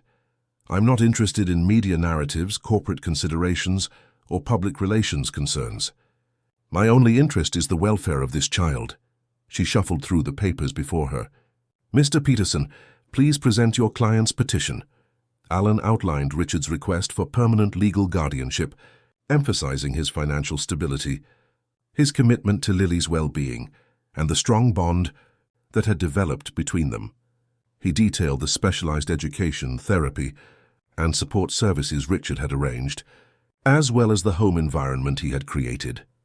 Miss Farnsworth spoke next, describing her observations of Lily's progress in Richard's care. She has shown remarkable improvement in all developmental areas. Her academic assessments indicate she's catching up quickly to grade-level expectations, despite her disrupted early education. Most importantly, she demonstrates appropriate attachment to Mr. Wilson and clear signs of emotional security in his presence. It was Ms. Simmons who introduced the first note of skepticism. While the department acknowledges the material advantages Mr. Wilson can provide, we have concerns about his suitability as a guardian, given his professional commitments. Mr. Wilson is CEO of a major corporation requiring significant time and travel. Furthermore, he has no experience with children, no family support system actively involved in Lily's care, and a lifestyle that may not easily accommodate the needs of a developing child. Richard felt a familiar frustration rising, but kept his expression neutral, conscious of Lily watching for his reaction. Additionally, Ms. Simmons continued, we question whether proper procedures were followed in identifying potential biological relatives. Our department would typically conduct a more exhaustive search before considering non-relative placement. Judge Winters nodded thoughtfully. Mr. Peterson, would your client like to address these concerns? Richard leaned forward, speaking with the measured conviction that had served him well in boardrooms and investor meetings. Your Honor, regarding my professional commitments, I've restructured my work schedule significantly over the past 6 months. I no longer travel internationally without Lily accompanying me. I'm home each day by 5 p.m., and I've delegated operational responsibilities to allow me to be fully present for her. He continued, as for experience, you're right.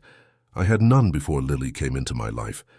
But I've compensated through education, parenting classes, trauma-informed care training, regular consultations with child development specialists. I'm not trying to do this alone. I've built a support network specifically for Lily's needs. The judge made notes, then addressed Ms. Simmons. Regarding the search for biological relatives, has your department conducted its own investigation? We have, Your Honor. We found no verifiable living relatives on the maternal side. The paternity remains unknown despite database searches. Judge Winters turned to Lily, who had been listening with the intense focus children often bring to adult conversations about their fate. Lily, I'd like to speak with you privately for a few minutes. Would that be all right?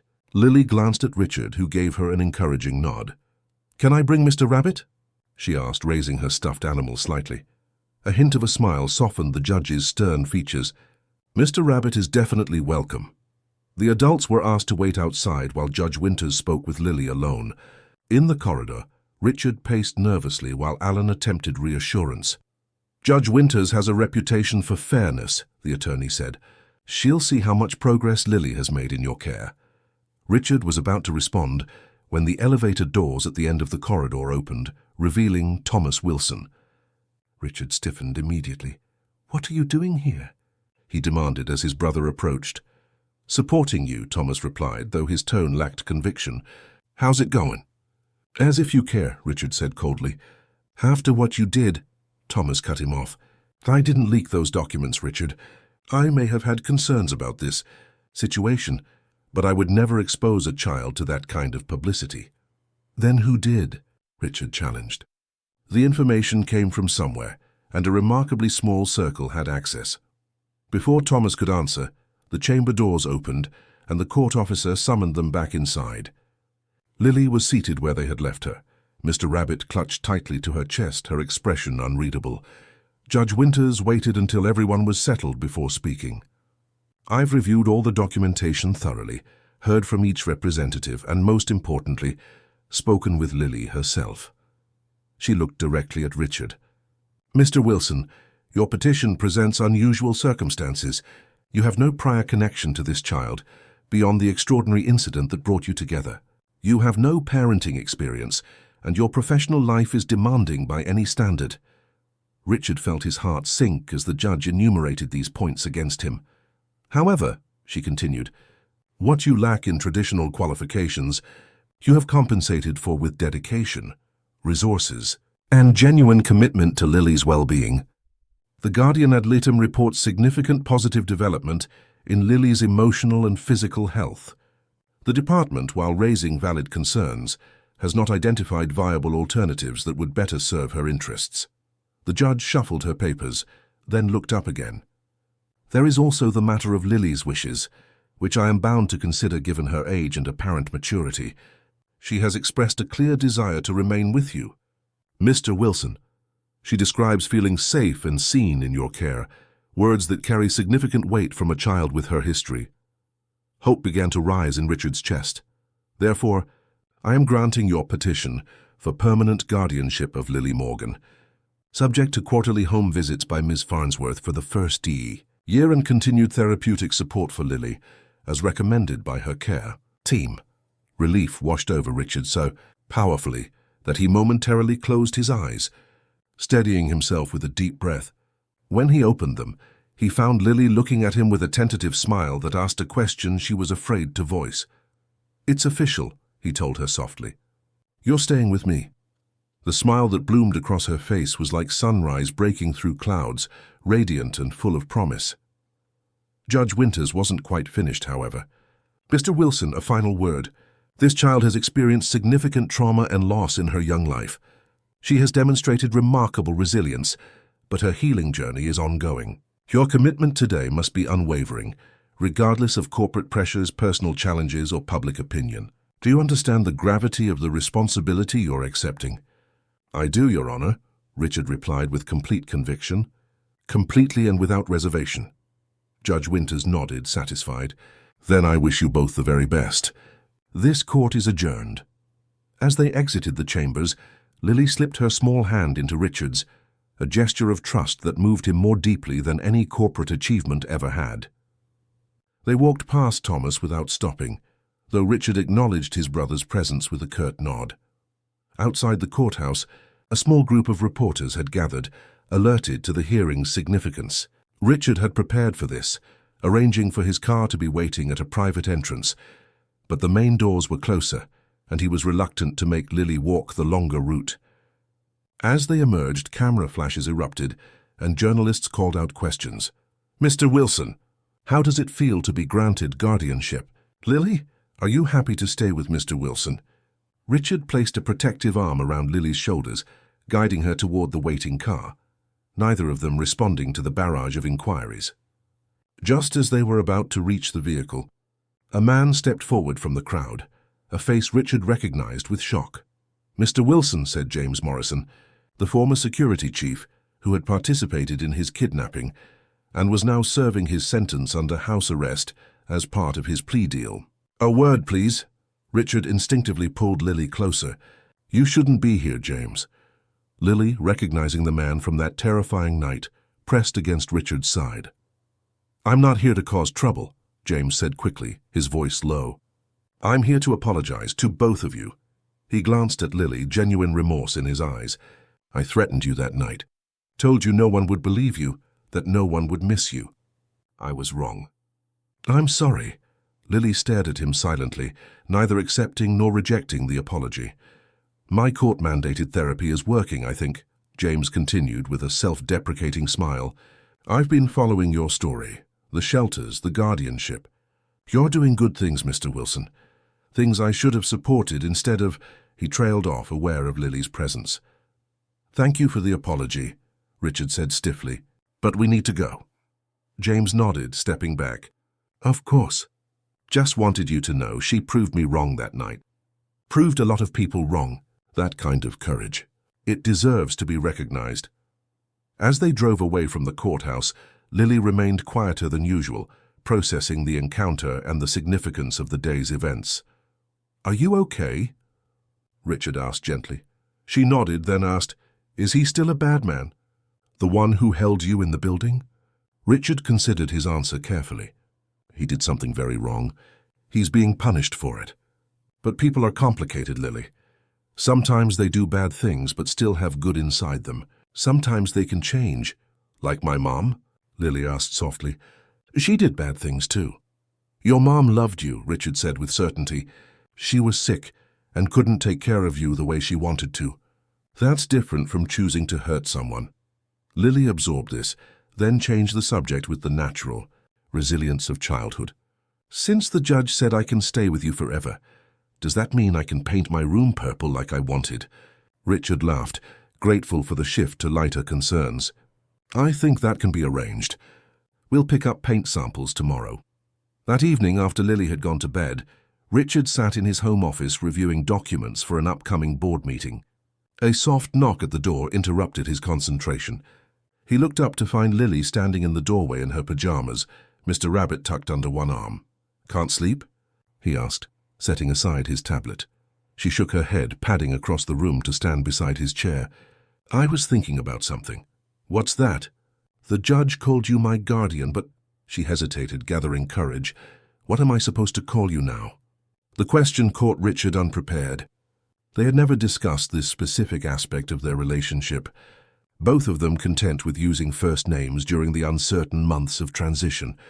"Well," he said carefully, "you can keep calling me Richard if that feels right to you, or—" He paused, not wanting to pressure her. "If someday you wanted to call me something else, that would be okay too." Lily nodded thoughtfully. "I don't remember my real dad. I don't think I ever met him." "I know," Richard acknowledged. "So I don't really know what dads are supposed to be like," she continued, her analytical mind working through the problem. "But I think maybe they're supposed to keep you safe and help you learn things and make sure you have what you need." "That sounds about right," Richard agreed, a lump forming in his throat. "And they're supposed to love you, even when you make mistakes." "Especially then," Richard confirmed. Lily looked up at him, her blue eyes serious in her small face. "You do all those things." Richard nodded, not trusting himself to speak. "So maybe," Lily said, the words coming slowly as she tested them, "I could call you Dad. Not right away. But maybe soon when I'm used to the idea." Richard blinked back unexpected tears. "I would be honored, Lily. Whenever you're ready. There's no rush." She smiled, satisfied with this resolution, then surprised him by climbing onto his lap and leaning against his chest, the most physically demonstrative she had ever been. "I'm glad the judge said I could stay." Richard wrapped his arms gently around her, marveling at the trust implied by this simple act. "Me too, Lily, more than you can possibly know." They sat together in comfortable silence for several minutes before Richard realized Lily had fallen asleep, her breathing deep and even. Carefully, so as not to wake her, he carried her back to her room and tucked her into bed, placing Mr. Rabbit beside her. As he stood in the doorway watching her sleep, Richard reflected on the journey that had brought them to this point. 6 months earlier, he had been a different man. Successful by conventional measures, but increasingly disconnected from what truly mattered. A random act of violence had thrust him into the path of a child who had nothing, yet had risked everything to help a stranger. And in saving him, she had unknowingly saved herself as well. Tomorrow would bring new challenges. The board meeting would likely be contentious, with Thomas and his allies questioning Richard's commitment to the company. The media would continue to seek angles on their story, some supportive, others exploitative. The path of raising a traumatized child would include setbacks alongside the triumphs. But tonight, watching Lily's peaceful sleep, Richard knew with absolute certainty that he was exactly where he needed to be, doing exactly what he was meant to do. For the first time in his adult life, success had a new definition, one measured not in stock prices or technological breakthroughs, but in the growing trust of a child who had every reason to trust no one. He closed Lily's door softly and returned to his office, where Thomas's latest email awaited his response. The subject line read, "Urgent CEO Succession Planning Discussion." Richard smiled grimly as he opened the message. His brother's timing was predictable, launching this challenge immediately after the guardianship was finalized. The corporate battle ahead would be fierce, with Thomas leveraging Richard's new family responsibilities as evidence of divided focus. But Richard had never been more clear-eyed about his priorities, and never more determined to protect what mattered. He began typing his response, the words coming with the conviction of a man who had rediscovered his purpose. "Thomas, I'll attend your meeting. But understand this, I have no intention of stepping aside. What I've gained isn't a distraction from my vision for Wilson Technologies. It's a clarification of it. I built this company to make a difference in the world. I now understand more deeply what that truly means. I look forward to discussing how these values will shape our future direction." He sent the email, then closed his laptop. Tomorrow's battles could wait. Tonight belonged to the quiet victory of a family forged not through blood, but through courage, compassion, and choice, the most powerful bonds of all. 5 years later, the auditorium of the newly completed Lilly Foundation Center for Youth Development buzzed with anticipation as hundreds of attendees found their seats. The building, an architectural marvel of warm wood, abundant natural light, and thoughtfully designed spaces, represented the culmination of 5 years of determined work, not just in construction, but in reimagining how society could better serve its most vulnerable children. Backstage, 12-year-old Lily Wilson adjusted her navy blue blazer and checked her note cards one final time. Her blonde hair, now worn in a stylish bob, framed a face that had retained its seriousness, but lost the wariness that had once been its defining characteristic. In 5 years, she had grown from a malnourished street child into a confident, academically gifted preteen with a passion for social justice that both impressed and occasionally challenged her father. "Nervous?" Richard asked, approaching with 2 bottles of water. Lily accepted one with a smile. "A little. There are a lot of people out there." "You've spoken to crowds before," he reminded her. "Not this many. And not for something this important." Richard nodded in understanding. The grand opening of the Foundation's headquarters was indeed significant, not just as a building, but as the hub of a nationwide network of youth shelters, educational programs, and advocacy initiatives that had already changed thousands of lives. "Remember," he said gently, "you don't have to do this. I can handle the speech alone if you'd prefer." Lily shook her head firmly. "No, this started with us. It should be both of us today." The confidence in her voice filled Richard with pride. 5 years of stability, therapy, education, and unconditional love had worked wonders, though the journey hadn't always been smooth. There had been nightmares, trust issues, occasional regressions, and the inevitable challenges of adapting to school and social relationships after years of isolation. But through it all, Lily's fundamental resilience had amazed everyone around her. The adoption had been finalized 3 years earlier, making official what had already been true in their hearts. Lily had chosen to take the Wilson name, a decision she had made with characteristic thoughtfulness. "Morgan was my mom's name," she had explained to Richard. "I'll always remember her. But Wilson is my future."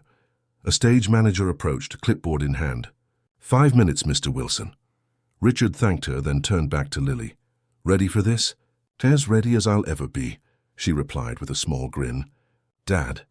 The term still brought a rush of emotion, even after years of regular use. In some ways, their relationship had developed like any other parent-child bond, filled with homework help, driving to after-school activities, negotiations about screen time, and the 1,000 daily interactions that form a family.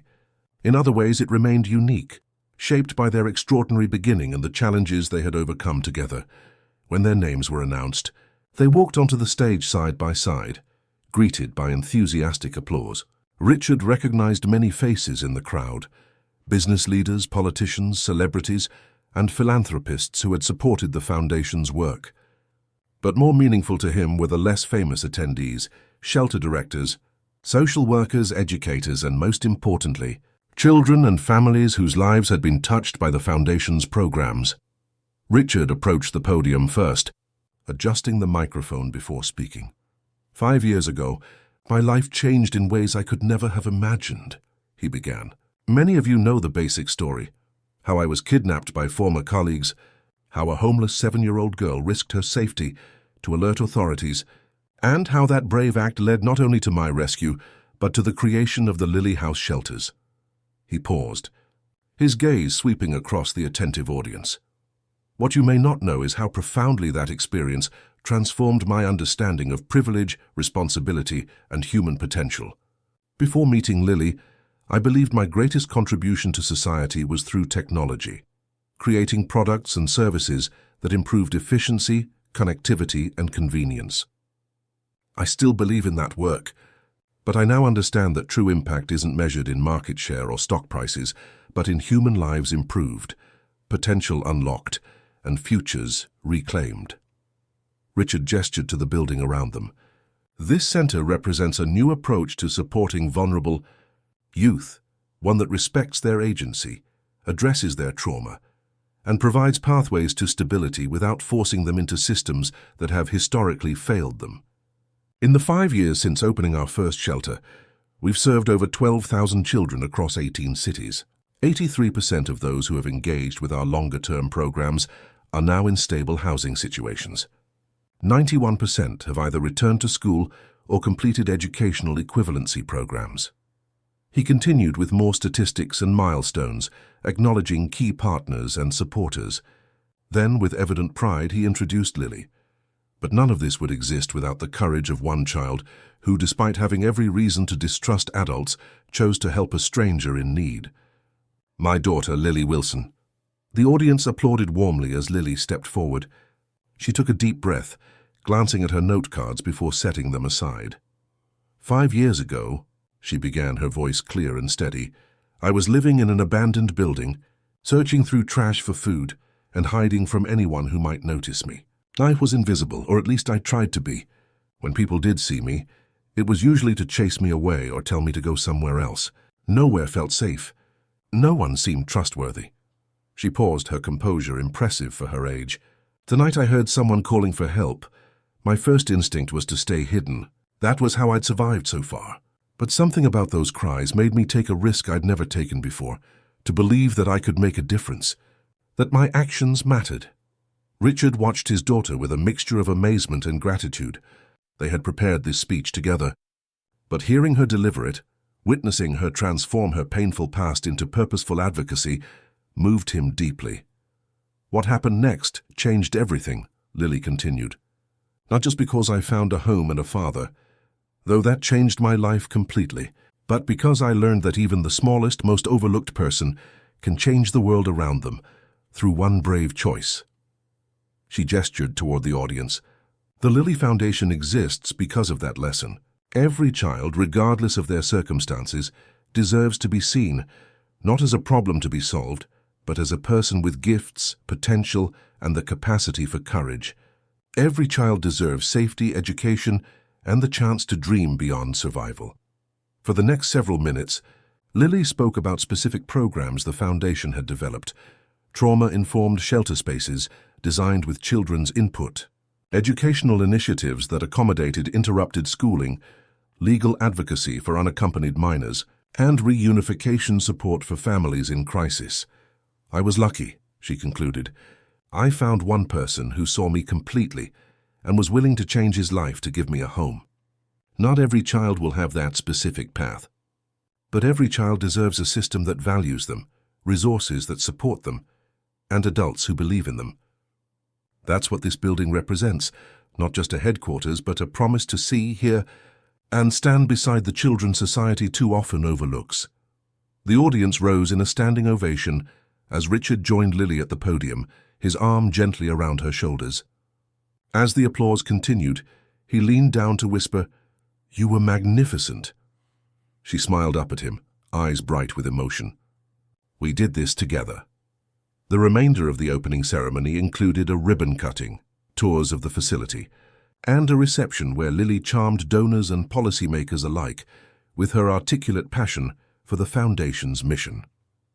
Richard observed with quiet pride as she navigated the social complexities with growing confidence, a far cry from the silent, frightened child who had hidden in shadows just 5 years earlier.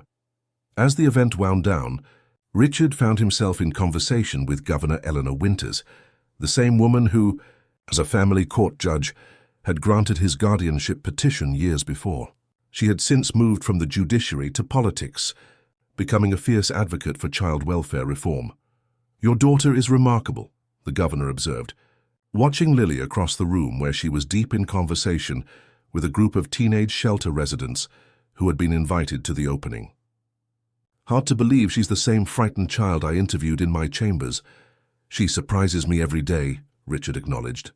"Her resilience, her intelligence, her compassion, especially for other children in situations like hers. "And what about your brother?"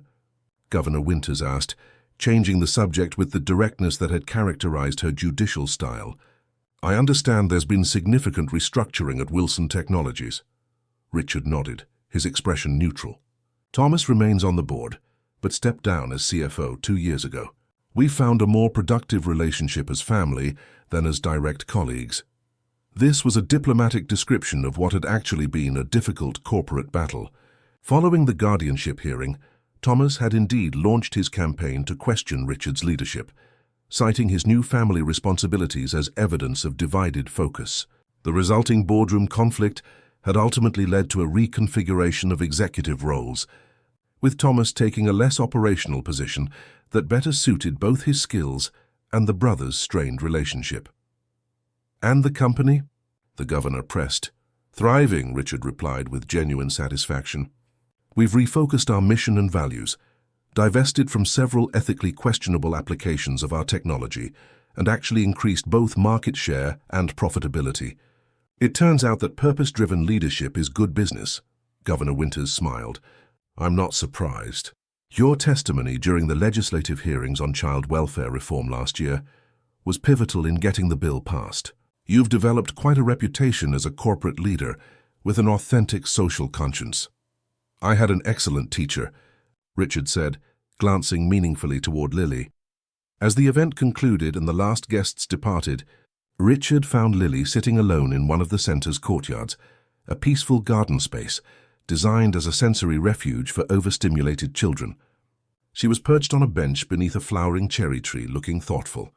"Everything okay?" he asked, joining her. "Just thinking," she replied, "about how much has changed. And how some things haven't changed at all." "What do you mean?" Lily gestured toward the shelter wing of the building, visible through the courtyard's glass walls. Inside, several children could be seen receiving intake services, new arrivals being welcomed with the careful, trauma-informed approach the Foundation had pioneered. "There are still so many kids like I was," she said quietly. "We've built all this, and it's good. It helps. But the problem is so big." Richard nodded, understanding her frustration. Despite their best efforts, child homelessness and vulnerability remained systemic issues requiring far more than even the most well-funded foundation could address alone. "Change takes time," he said gently, "especially big change. But every child who finds safety here is a victory worth celebrating." Lily leaned against his shoulder, a gesture that had become natural over the years but still reminded Richard of how far they'd come from the days when any physical contact made her flinch. "I know," she acknowledged. "I just want to do more." Richard smiled at her ambition, so characteristic of the determined spirit that had led a 7-year-old to brave terrible danger to help a stranger. "We will," he promised. "This is just the beginning. And when you're older, you'll carry this work even further than I can imagine." Lily sat up straighter, her expression brightening with a new thought. "Dad, remember how we talked about expanding the education program? I was thinking, what if we created a special track for kids who've missed a lot of school but are trying to catch up? Something that doesn't make them feel stupid for being behind, but helps them build confidence while they're learning." Richard listened as she outlined her idea with increasing animation, adding details and addressing potential challenges with the analytical thinking that had become her trademark. This was the pattern of their relationship. Lily's perspective as a former street child, complementing Richard's resources and influence, creating solutions neither could have developed alone. "I think that's an excellent idea," he said when she finished. "Let's talk to the education team tomorrow and start developing it." "Really?" Lily asked, her eyes lighting up. "Really," Richard confirmed. "Your insights have guided this foundation from the beginning. Why would we stop now?" As they walked together through the now quiet building toward the exit, where their driver waited, Richard reflected on the winding path that had led them to this point. The kidnapping that had seemed like the worst moment of his life had ultimately led to its greatest blessing. The child who had saved him had in turn been saved, and in the process had helped create a system to save thousands more. Outside, the San Francisco fog was rolling in, shrouding the city in a familiar gray blanket. Lily looked up at the Foundation's sign, her name in simple, dignified letters above the entrance. "Do you ever wonder what would have happened if I hadn't been in that building that night?" Xiaoxi asked suddenly. "If I hadn't heard you, or if I'd been too scared to get help?" Richard considered the question seriously. "Sometimes. I imagine I would have eventually escaped or been found. But I wouldn't have met you, wouldn't have understood what I was missing in my life, wouldn't have seen how much work needed to be done for children like you. So in a weird way," Lily mused, "those bad men kidnapping you ended up doing a lot of good." Richard laughed at her pragmatic assessment. "I wouldn't give them that much credit. But yes, something valuable came from that terrible experience. That's often how life works. Our darkest moments can lead to unexpected light." As they settled into the car for the drive home, Lily yawned, the day's excitement finally catching up with her. "I think the opening was a success," she said sleepily. "A tremendous success," Richard agreed. "You should be very proud." "We should be proud," she corrected him, her eyes already closing as she leaned against the car's comfortable leather seat. "We did it together." Richard watched as she drifted towards sleep, this extraordinary child who had become his daughter, his purpose, his most profound legacy. Their story had begun with a cry for help in the darkness, his voice her courage. It had continued through challenges and triumphs, healing and growth, building not just a family, but a movement that was changing lives across the country. And it was still being written, each day bringing new opportunities to extend the circle of impact outward.